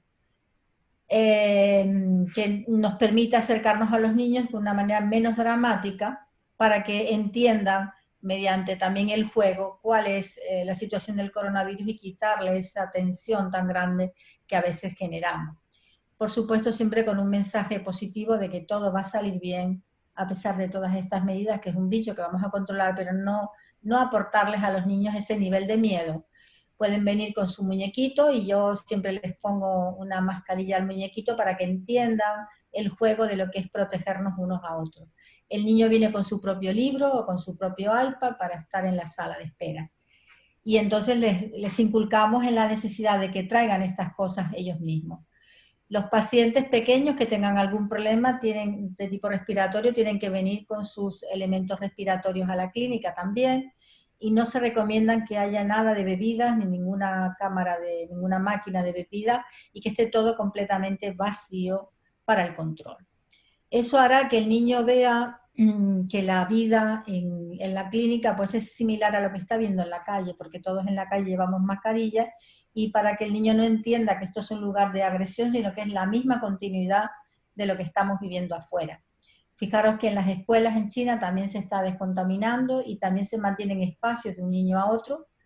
Recordar que también estos elementos tienen que estar preparados para ser descontaminados, evitar el dinero efectivo y utilizar las tarjetas, y mantener las salas y las áreas de comunes totalmente minimizadas y con un control estricto de la higiene y de la desinfección. En cuanto a los detalles para las salas y el baño, lo recomendamos es que ya no haya nada que se toque con las manos, o bien que sean papeleras con sensores que se abren al pasar la mano, o bien todos mediante pedales. También los grifos igual, o sensores que tú tocas eléctricamente y se encienden mediante sistemas lumínicos, o bien e-pedal, lo mismo. Todo igual, el jabón, la toalla, todo tenemos que evitar ya el contacto directo con las manos para evitar que de una persona a otra estemos tocando la misma superficie. La ventilación es muy importante. Todas las clínicas que tengan ventanas y puedan tener ventilación directa van a tener un control muy importante, porque las partículas al mínimo movimiento del aire van a caer al suelo, con lo cual vamos a tener un control de las partículas suspendidas en el aire. No se recomiendan los aires acondicionados en estas fases iniciales, y no se recomiendan puertas que se abran con la mano. O las puertas están abiertas todo el tiempo, o tenemos puertas automáticas. El acceso al paciente tiene que estar siempre abierto y preparado, y una vez que entra, en el sillón dental le damos un colutorio. Personalmente yo les doy un colutorio de clorhexidina con peróxido de hidrógeno mezclado, antes de tocarlos, para bajar la carga vírica y bacteriana antes de empezar nuestro trabajo. Le indicamos a los niños la importancia del enjuague y por qué que va en contra de este bicho tan malo. Y cuando son niños pequeñitos hacemos el lavado. Nosotros es que tenemos muchos bebés en la clínica, entonces nosotros usamos dediles de limpieza, o bien usamos agua con ozono o agua de distintos descontaminantes muy suaves, y les limpiamos la boquita alrededor. A mí me traen muchos bebés para operarlos de frenillos, de épulis o de tumores bucales, porque no pueden tomar lactancia materna. Entonces también en esta época del COVID tengo que atender a muchos bebés, y por eso también me preocupo de descontaminar las bocas de los niños. Los colutorios que se recomiendan actualmente, sobre todo los estudios de la Universidad de Plymouth, pues es el peróxido de hidrógeno al 1%, que es el que yo más recomiendo, porque la povidona yodada al 0,2 pues tiene más problemas importantes de alergia, y por tanto creo que en general podríamos decir que el peróxido de hidrógeno al 1% mezclado con clorhexidina puede estar bien. También el cloruro de acetilpiridino, por si alguno lo tiene, es bastante bueno porque es amplio con bacterias, con virus y con hongos. Ven aquí que hay un enjuague de peróxido de hidrógeno al 3%, y yo recomiendo siempre que lo leáis para que lo diluyamos, que no utilicemos dosis altas porque no hace falta. Fijaros aquí en un estudio que se realizó, como vemos que el porcentaje, por ejemplo aquí para el tipo de virus, sí, la clorhexidina con citrimide, pero no sola, ¿vale? La clorhexidina sola va que no para los tipos de virus que tienen envuelta o no envuelta. Hay montones de estudios que hablan de la necesidad de desarrollar nuevas estrategias de nuevos antisépticos para, para estas resistencias, ¿no? Y estamos todavía viendo nuevos artículos que están saliendo sobre estas nuevas estrategias, pero hasta el momento no hay mucha claridad y hay mucha gente que habla de que la clorexidina sí, otros que no. La mayoría de estudios hablan de que la clorexidina sola tiene una menor capacidad antivírica que cuando lo mezclamos con peróxido. Fijaros aquí que también se vincula la actividad antivírica dependiendo, por ejemplo, el propanolol al 70% es de 3,31, igual que si lo pusiéramos al 100%. Por tanto, no hace falta subir las dosis. Es importante que tengamos en cuenta que lo podemos usar a las dosis que nos han dicho, porque fijaros aquí, el glutaraldehído al 0,5 ya supera por encima de 3, está en 4,01. No necesitamos altas dosis porque estamos creando una irritación de mucosas por el uso excesivo de concentraciones elevadas. Aquí lo veis también en esto como la clorexidina como antiséptico no tiene una actividad importante a nivel vírico. El agua ozonizada y los colutorios con aceites esenciales de ozono también son muy interesantes. Yo, por ejemplo, lo uso en los bebés y en los niños porque me permite evitarles elementos que tienen peróxido o clorexina que les pueden ser más desagradables. Tiene un efecto antioxidante y además tiene un poder desinfectante importante. Por tanto, yo lo recomiendo mucho. Yo uso muchísimo el aceite esencial de ozono para ponerle en las mucosas bucales, tanto internas como externas en el labio. Bueno, y en cuanto a las normas, a finales del 2018 el Dental College publicó su norma de prevención y control de infecciones en los consultorios dentales y bueno, estamos llevándonos por todas las distintas entidades del mundo que están planteándonos que cada vez los gabinetes dentales sean mínimamente, o sea, que sean todos ay, no me sale la palabra, que sea todo muy, muy vacío, que no estén llenos de detalles como nos gustaban antes a los dentistas, que sea limpio, que sea solamente la estructura exacta del sillón y los elementos imprescindibles, que no haya nada más, porque ya tampoco van a haber acompañantes, por tanto, ni sillas, ni muñecos, ni ningún elemento de adorno, porque son cosas más a descontaminar. Vamos a tener que tener especial cuidado en las lámparas, tanto en descontaminarlas o bien en ponerles plástico. Entonces podemos llevar a un código, por ejemplo en mi clínica el código es el lagarto rojo, el gabinete no está descontaminado, el lagarto verde ya está listo para utilizar. Vamos a tener que limpiar y descontaminar todas las áreas donde están las turbinas, micromotores, etcétera, y también las pantallas digitales del ordenador, por supuesto la zona de aspiración y la lámpara, así, todo esto tiene que estar cubierto por plástico de un solo uso y de paciente en paciente se quita el plástico y se descontamina con un desinfectante. Lo mismo va a pasar aquí, una vez que pongamos la cánula de un solo uso, esta zona tiene que estar completamente descontaminada, al igual que la escupidera, etc. Vamos a utilizar, por tanto, forros plásticos o desechables para todas las unidades que quitaremos de paciente en paciente. Eso nos está provocando aproximadamente cuando no hay nada, si todo está bastante minimalizado, vamos a tardar aproximadamente unos 7-10 minutos en preparar un gabinete de un paciente a otro. Fijaros, los ordenadores también tienen que estar, la lámpara y también el pedal. Nosotros recomendamos poner un plástico en el pedal. Si hacemos fotografías, que las cámaras de fotos también estén protegidas y que ya la silla del acompañante tiene que estar vacía. Salvo raras excepciones de un paciente niño que tenga algún problema importante, un deficiente. Yo, por ejemplo, en toda la época que llevo ahora de la pandemia, no he tenido ningún problema con ningún niño, han entrado todos sin sus padres.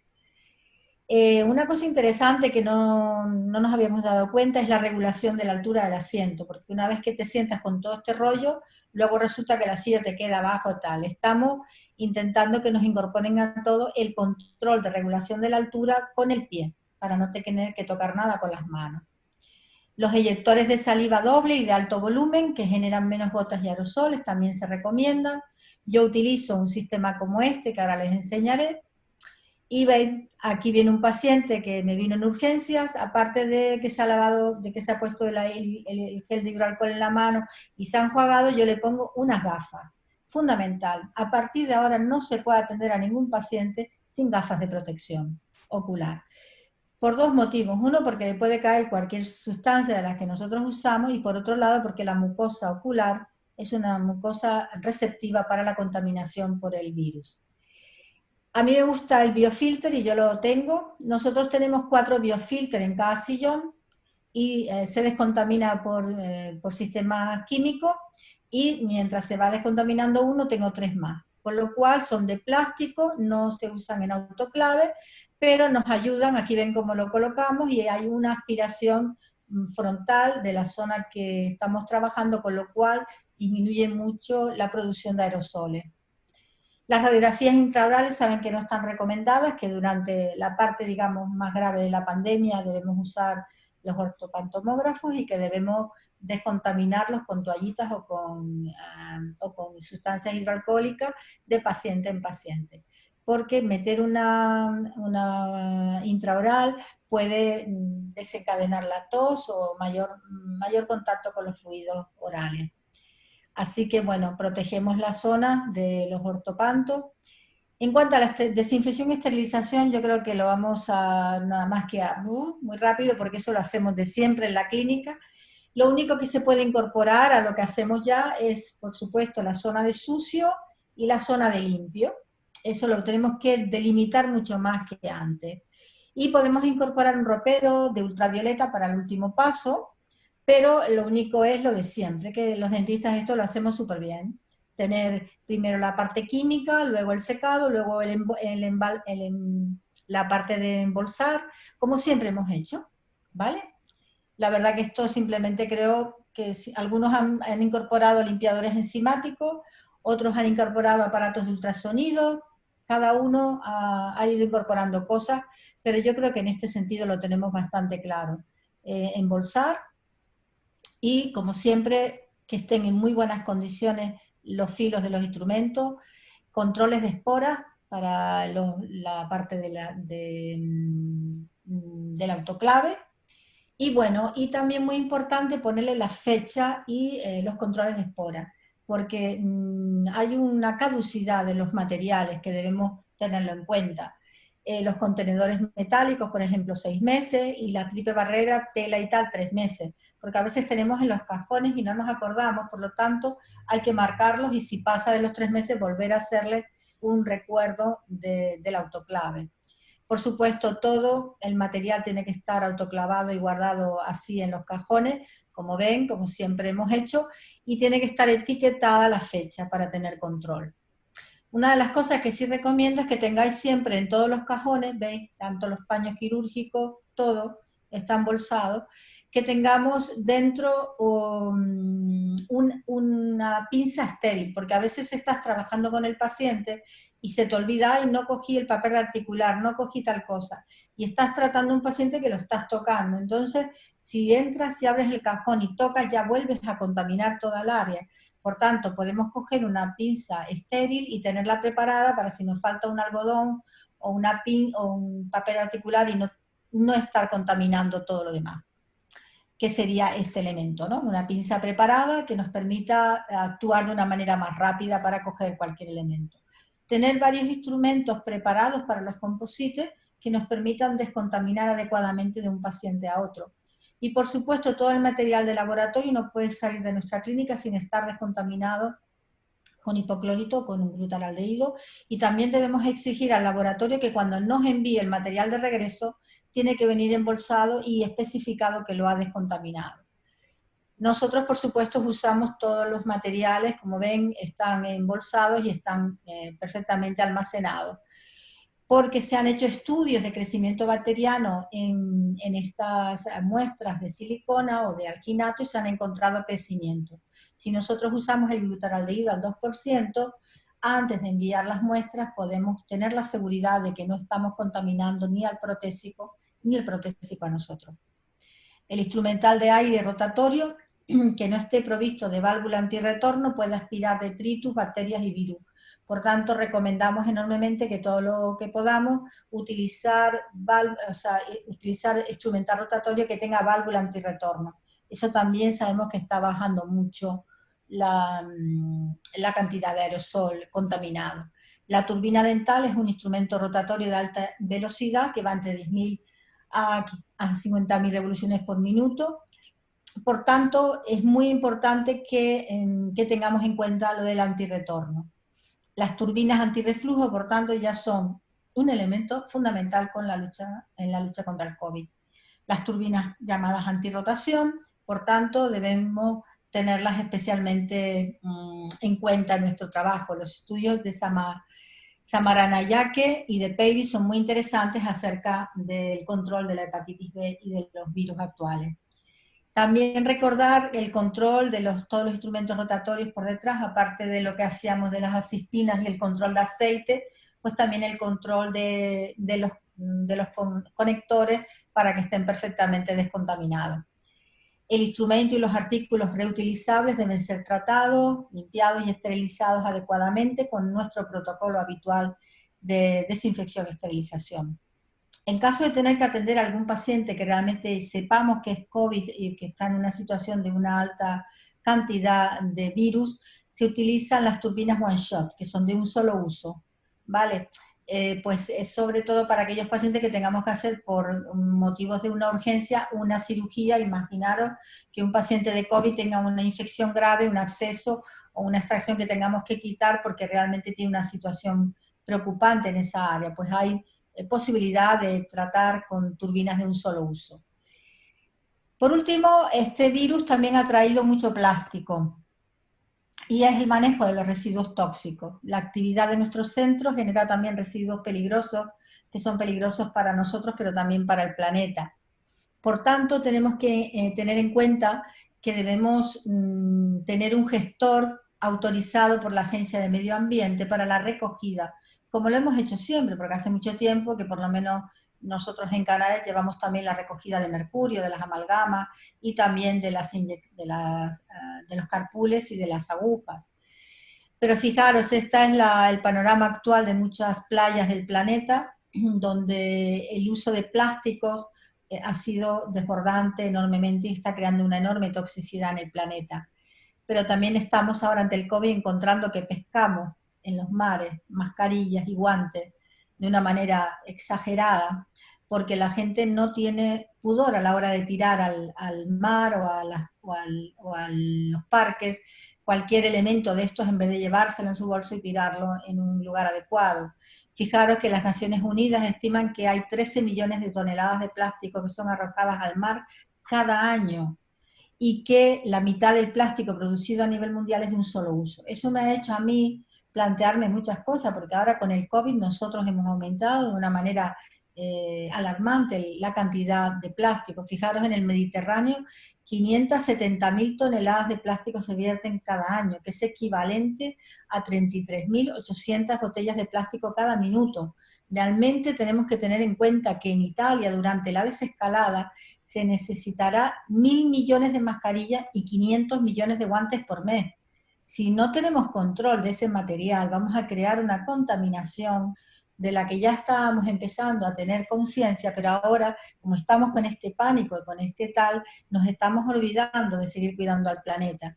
Y donde quiera nos encontramos estos elementos mezclados ya con lo que es la cotidianidad de nuestras ciudades.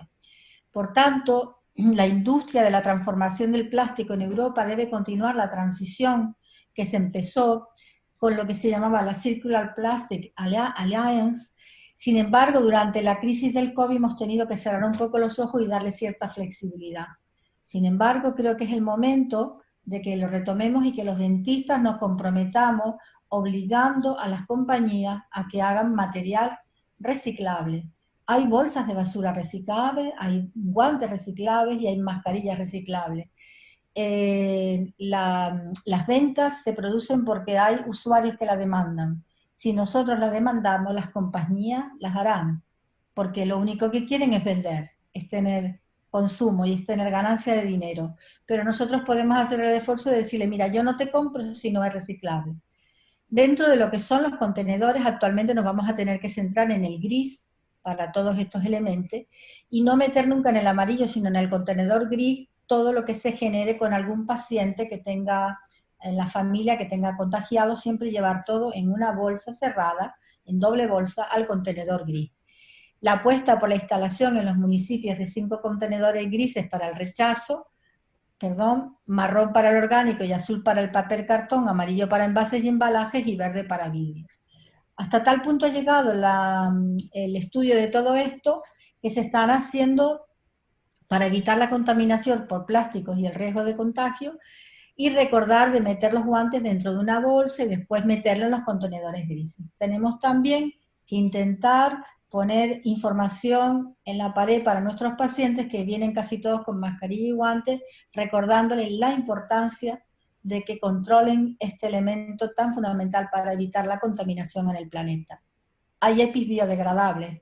Tenemos guantes de nitrilo que son 100% degradables y que además reducen las alergias y tienen mayor protección y además dan la sensación de una segunda piel.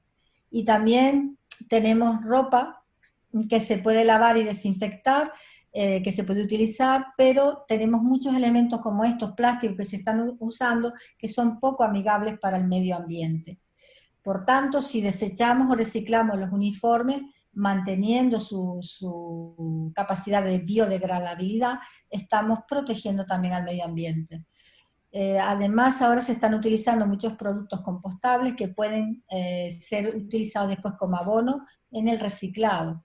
Es decir, que la biodegradabilidad de estos materiales está dada por las condiciones favorables simultáneas de temperatura, humedad y luz, lo cual nos va a facilitar que se utilice para compostaje de basuras orgánicas y para todo este circuito que estamos creando de plástico, etcétera, etcétera. Las batas y ropas desechables de la industria alimentaria es una herramienta que debe estar al servicio también de la sanidad y del medio ambiente. Por supuesto, el control de las basuras y de los contaminantes, como veréis aquí, como siempre hemos hecho, el control de las agujas y el control de los depósitos de material tóxico, con, por supuesto, incorporando metales tóxicos como el mercurio de las amalgamas. Bueno, y finalmente, pues vamos a seguir cogiendo información acerca del coronavirus. Habrán nuevas apuestas desde el punto de vista de la investigación, desde el punto de vista de las vacunas, desde el punto de vista del suero a obtener de los pacientes, y por supuesto del testaje, de los test positivo o negativo que se va a hacer en la población, lo cual nos va a poder permitir saber la realidad de cuál es el número de infectados, cuál es el número de pacientes que han tenido alguna gravedad y cuál es realmente el número de muertes por millones de habitantes de cada uno de nuestros países, y tener clara la realidad para también quitarnos esa angustia que tenemos, que creemos que si coges el COVID te vas a morir, porque hay una gran cantidad de personas que salen de esta infección y que podemos también hacer una importante labor de prevención, estimulando el sistema inmune, sobre todo con vitamina C, vitamina D y zinc y selenio, que son los elementos más importantes que yo recomiendo a los dentistas. Y el otro elemento que recomiendo para todos los dentistas es que mantengan la flora digestiva bien alimentada, tanto con prebióticos como con probióticos. Eso nos va a ayudar como personal sanitario que estamos en primera línea también de trabajo con pacientes que pueden estar contaminados por el COVID sin saberlo. La bibliografía que hemos consultado es enorme, que aquel que tenga interés me puede escribir, porque a partir de ahora no nos podremos dar la mano por el dichoso virus. Los contactos en los medios de transporte van a ser un poquito más complicados. Vamos a tener que aprender a abrazarnos en la distancia y en los medios cibernéticos. Y yo he tenido la enorme suerte que durante mi fase de cierre de la clínica, mis pacientes me han mandado fotos, me han dicho lo que han hecho en la casa, que han hecho tiendas de campaña, que han hecho cosas con sus padres y han estudiado, y también tengo algunos que me han mandado las recetas de lo que han aprendido a cocinar durante este encierro, que también han sido cosas muy bonitas, que también hemos tenido muchas vivencias realmente hermosas, no solamente de miedo, pánico, todo el día pensando en el dichoso virus, sino que hemos tenido una comunicación muy, muy buena, muy directa con nuestros pacientes y sus familiares. Empezamos con los pies, caminando, y sí, ya estamos todos caminando en una misma dirección, pero como decía Khalil Gibran, no te olvides que la tierra se deleita en sentir tus pies descalzos y que el viento anhela jugar con tu cabello. Es lo que todos queremos, volver a salir, volver a tener la libertad de poder vivir la vida que nos ha tocado con la mayor calidad posible. Y de los pies nos vamos a las manos, vamos a juntar nuestras manos, nuestra energía solidaria, comunicarnos unos a otros lo más posible e intentar acompañarnos durante este tiempo y compartir nuestros conocimientos para generar un mundo más limpio, mejor, para entregárselo a los siguientes colegas que vengan detrás, pero también a nuestros hijos, a nuestros nietos, entregarles un mundo mejor del que hemos recibido, porque es nuestra obligación entregarlo mejor de lo que nos entregaron nuestros abuelos y nuestros padres. Aquí tenéis mi correo electrónico, pilarmartin@alz.de, para cualquier cosa que quieran compartir conmigo o consultar conmigo. Ha sido un tremendo placer participar en este encuentro que ha organizado Elizabeth Marmol desde la República Dominicana. Muchas gracias. Escucho a ti, yo no sé si tú me escuchas a mí, pero no Sí, te le escucho. estamos escuchando, doctora. Mire, la pregunta es, ¿cuál es la concentración de clorexidina que se utilizó en el estudio que no es eficiente para controlar el virus? La concentración normal que se usaba entre 0,12 a 0,25 sola. Sin embargo, esa misma concentración con el peróxido unida daba una eficiencia completa de la eliminación del virus. En las concentraciones normales que se utilizaba, nosotros que lo Lo que utilizamos en la usamos clínica. frecuentemente en la consulta, ¿verdad? Exacto. Bien. Entonces, también teníamos otra pregunta que me hicieron vía La proporción. La proporción de la clorexidina y el hidróxido, en proporción, ¿cuál es? Normalmente se hace una parte de peróxido y 4 de clorexidina. Bien, una de peróxido y 4 de clorexidina. Lo he aclarado ese punto. Otra pregunta que me hicieron vía WhatsApp es, porque estamos todos histéricos, sacando todo de nuestro cubículo. A la hora de llevar, por ejemplo, una resina, el material que lo abrimos, usamos alcohol, claro, para la espátula, pero se puede contaminar este material. Claro, lo que se recomienda es utilizar las espátulas, por eso dije que había que tener varias esterilizables, y si vas a usar la jeringa grande, coges una porción de ese material y lo pones en donde vas a poner el bonding, en uno de esos, y pones ahí la cantidad que crees que vas a usar. Si vas a volver a coger de la jeringa, tienes que usar otro instrumental. Ok. No tocar con el mismo instrumental la jeringa para evitar contaminar la jeringa. Bien, y trabajarla bastante rápido por la polimerización. Exacto, pues por eso se utiliza en esto del bonding para poderle poner el capuroncito negro para taparlo de la luz. Bien. Otra pregunta, el tema de, hay algunos cubículos que no están ventilados. ¿Es factible el purificador y esterilizador de aire con rayos UVC? No, lo puedes utilizar, ya te digo, para ponerlo de noche, cuando tú no estás, porque el problema de estas pantallas de ultravioleta C, que son realmente germicidas, tienen problema para el ojo y para la piel, no se recomiendan a la vista.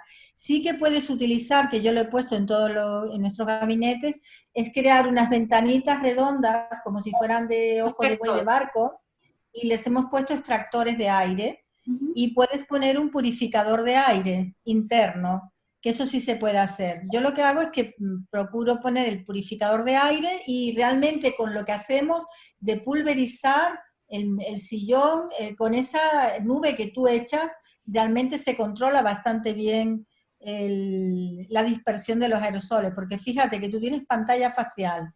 Nosotros tenemos cada una de nosotras 4 pantallas. Cuando tú terminas el sillón, te quitas la que está contaminada y te pones una nueva para limpiar. Esa que está allí la estás descontaminando tu enfermera. Tú tienes otra para lo que quieras, levantar el paciente, lo que sea, y la enfermera lo mismo, la persona que se encarga de recoger el sillón. Con 4 pantallas cada uno tenemos suficiente tiempo para tener control de los aerosoles. Si el paciente además tiene el abreboca con este aspirador suctor anterior y trabajas con turbinas de antirreflujo y te pones una pantalla visera al paciente, estás controlando mucho la producción de aerosoles. Yo creo que el control de aerosoles baja bastante. Y casi todos los estudios dicen que con lo que nosotros hacemos de hipoclorito de sodio o glutaraldehído, que lo hacemos con spray, está también limpiándose el aire. Pero sí que sería interesante buscar algún sistema para promover la ventilación del cuarto, que es similar a lo que se pone en los baños para evitar el olor y los baños Un cerrados. extractor de aire. En los extractores de aire se recomiendan, sí. Bien, pero ahora Tienes hay unos filtros de aires que tiene la UAC, pero dentro, protegido, en una cápsula. Simplemente el aire va pasando y pasa por los rayos Sí, UVC. para ponerlo sería igual que como el que pusimos arriba en el compresor. Tú Exacto. puedes poner uno en el aire cerrado y además también ahora se está estudiando, por lo menos yo lo he mandado a estudiar a los equipos que llevan los aires acondicionados, la posibilidad de poner filtros especiales dentro de los aires acondicionados, porque por lo menos en Canarias han prohibido utilizar los aires acondicionados y nosotros somos una zona semitropical con bastante calor. Entonces hay unos filtros especiales que se van a poder utilizar que vienen para partículas menores de 0,3 que me han confirmado que probablemente se podrán colocar en los aires acondicionados. Sí, Pero sí, estuvimos purificador de escuchando, aire. perdón, esos filtros son los filtros EPA. Lo sepa, exactamente, sí. Se Perfecto. recomiendan tanto en los compresores, en la zona de compresor y, aire, y aspiración, como en los aire acondicionados. Me Ujú. encantó la opción de ponerle la careta esta facial a los pacientes, una opción económica. Esa me la inventé yo, esa la hice yo, me fui con el que me hace las mamparas y le dije, mira, yo tengo una pantalla vertical, pero yo quiero una pantalla doble, más ancha para mi paciente y que quede que yo pueda meter la mano por debajo. Evitamos. Entonces él sí, lo puede hacer cualquiera, lo que hicimos fue una diadema que me permitiera poner en vez de una pantalla, dos pantallas, con lo cual el paciente queda como muy abierta la pantalla, Ok. coge un espacio aéreo grande, con lo cual es una situación, ¿por qué te lo digo? Porque aquí en España se han vendido montones de, que si un cono, que pones como esto que le ponen a los perros en la turbina, pero es súper incómoda, se mueve un montón, y esta la tengo yo controlada porque yo tengo mi pantalla, mi paciente tiene tal, y tengo mucho control del aerosol. Yo creo que tenemos que perder el miedo con el control de los sprays, del hipoclorito y de todo lo que estamos utilizando, realmente minimizamos mucho. Yo llevo trabajando toda esta época de urgencias y soy una paciente crónica, tengo un daño en el pulmón derecho, ¿vale? Importante. No he tenido ningún problema de nada y no conozco a nadie de los dentistas que están en mi área que haya tenido ningún problema si hacemos las cosas adecuadamente. Bien, a nosotros aquí en República Dominicana nos han estado vendiendo el dióxido de cloro, unas bolsitas para los aires acondicionados. ¿Qué opinas sobre esto? Bueno, el dióxido de cloro es un elemento súper interesantísimo, pero yo creo que tiene que estar en manos de profesionales, ¿vale? Si tienes la suerte de tener a alguien en tu clínica, desde luego, ya te lo comenté, en la industria agroalimentaria es espectacular y en el control de las aguas, no solamente porque es herbicida, sino porque controla también las algas, es algicida.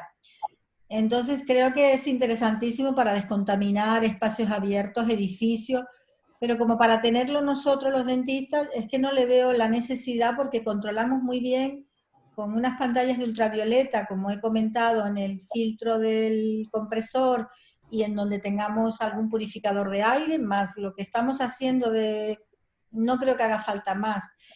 Ni siquiera nos hacen falta las máquinas de ozono. Yo la pongo por la noche y la recomiendo, pero no es una necesidad urgentísima de que tengamos tantas máquinas. Es Bien, controlar lo que hemos dicho, son pequeños detalles, es cambiar, no tener nada que tocar con las manos, tener muy minimizado todo y atiendes al paciente y enseguida tener nosotras pantallas y recambio suficientes. Bien, tengo una Yo pregunta pienso que aquí de Paula Medina. Dice, si las partículas de aerosol duran 3 horas en el aire, al no tener los ojos tapados de forma hermética con la pantalla, ¿podríamos tener algún riesgo?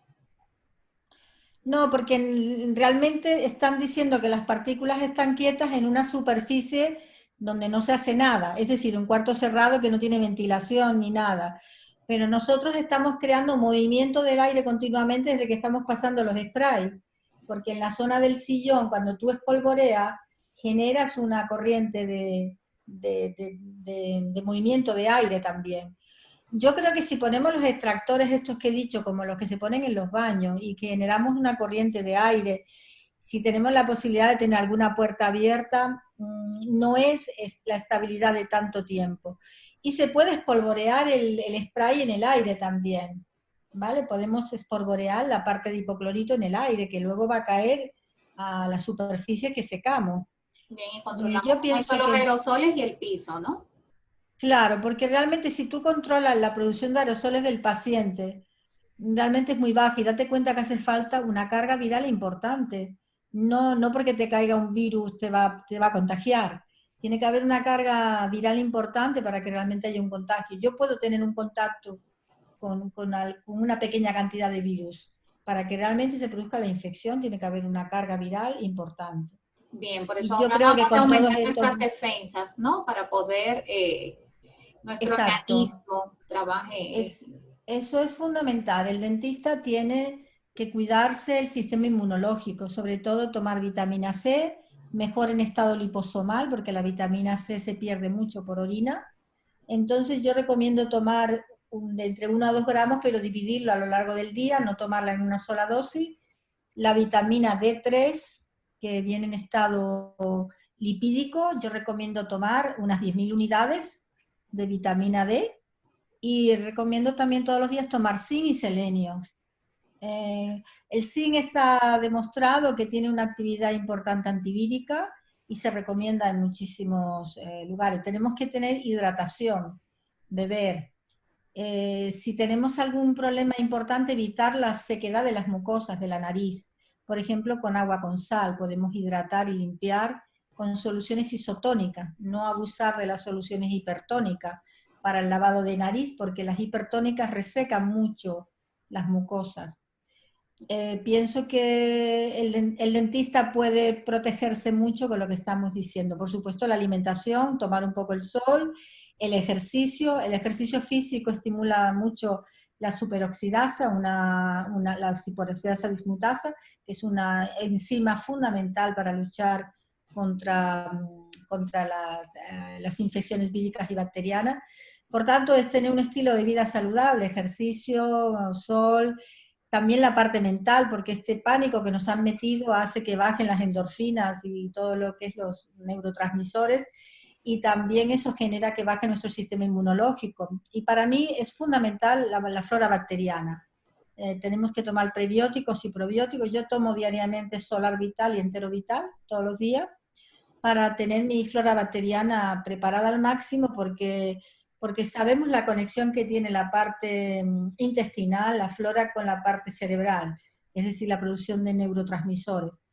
Yo pienso que con todo eso hacemos bastante por nosotros. Si a alguno nos pasa algo, pues tenemos que ir al hospital y nos van a atender y tenemos la posibilidad de salir adelante, porque es muy poca gente la que muere.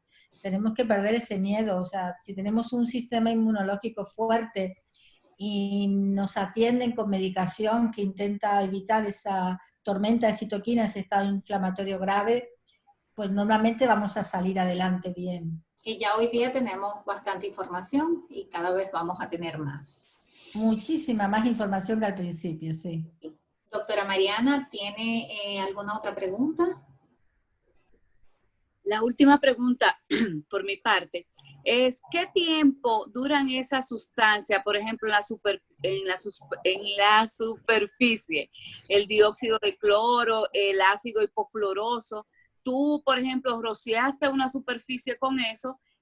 ¿Hasta qué tiempo tú te tienes que tomar para volver a rociar esa superficie con esas sustancias?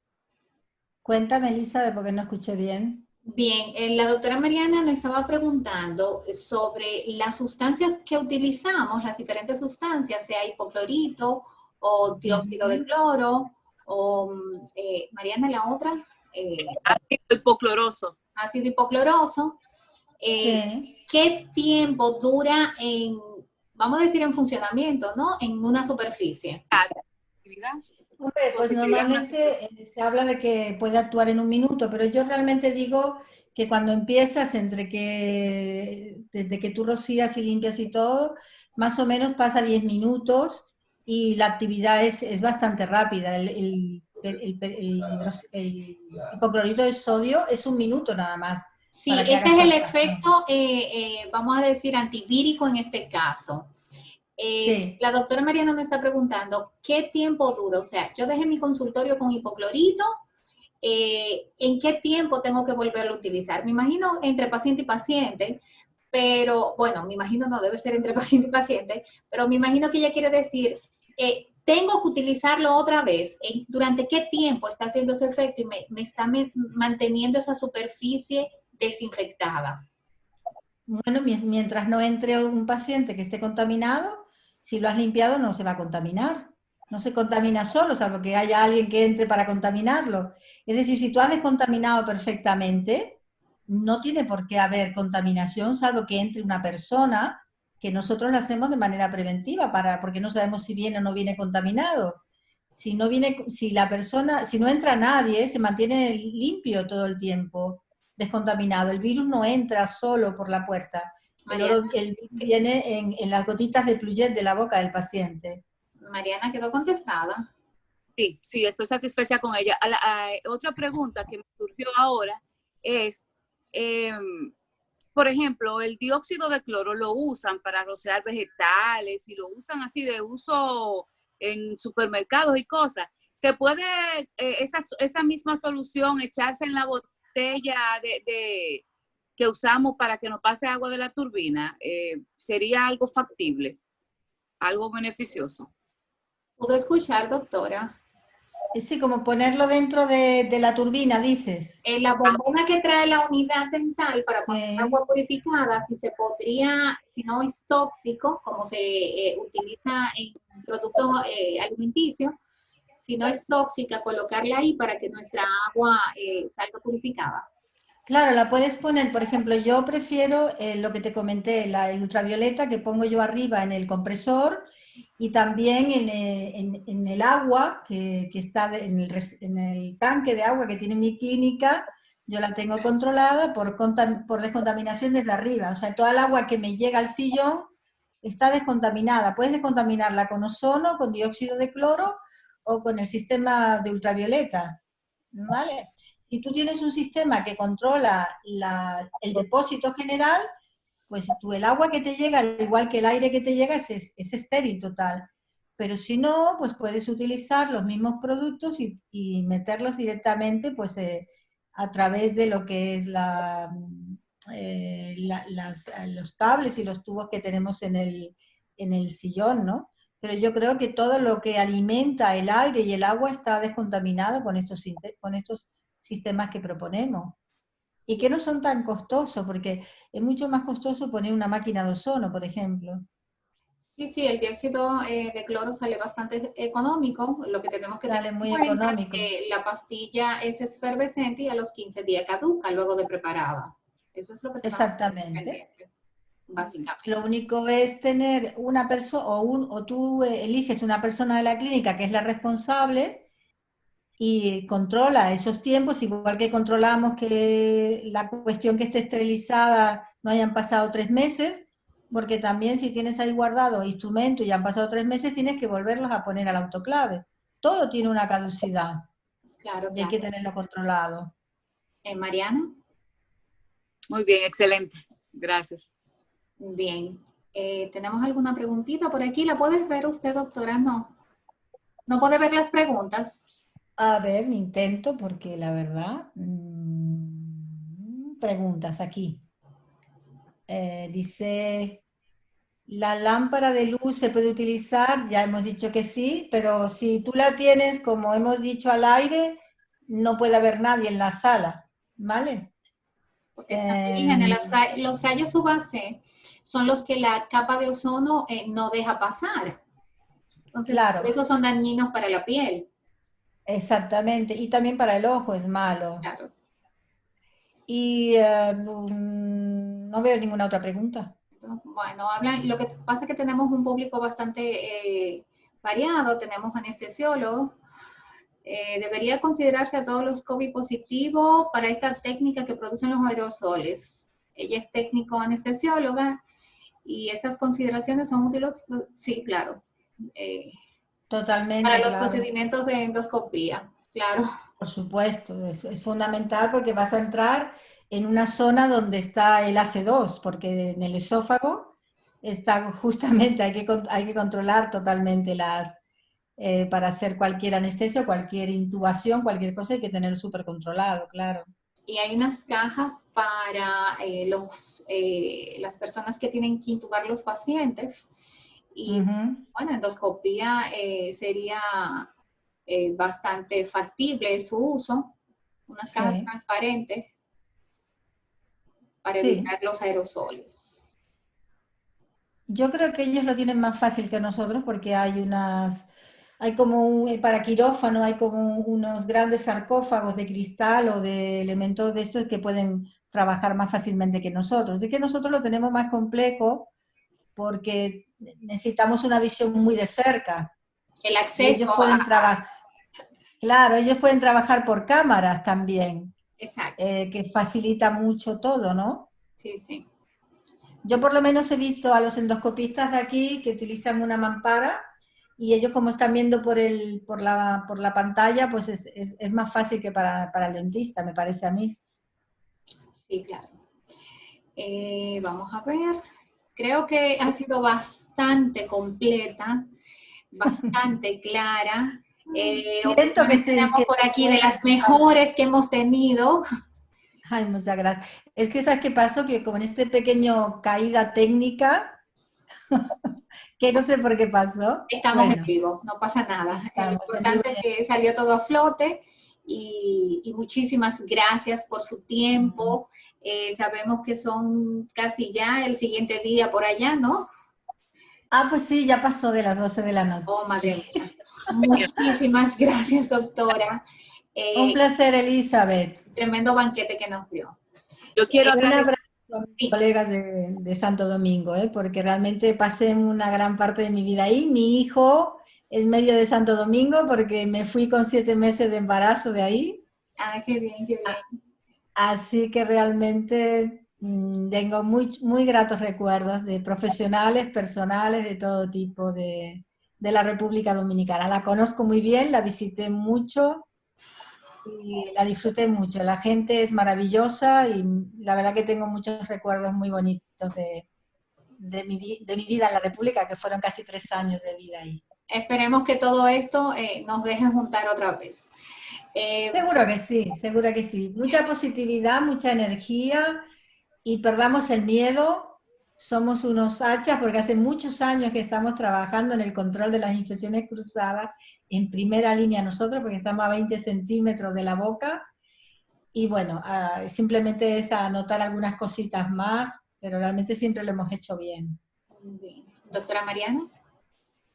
Mira, quiero agradecer en nombre del Colegio de Odontólogos del país, porque realmente cada odontólogo que está escuchando, y del mundo, porque tenemos gente de diferentes países, estoy muy feliz porque he aprendido mucho y ha sido la conferencia más esperanzadora que yo he escuchado. Estoy feliz por los conocimientos, por usted, muchas bendiciones y muy agradecida, sinceramente. Muchas gracias, Mariana. Un abrazo para todos mis colegas de la República Dominicana.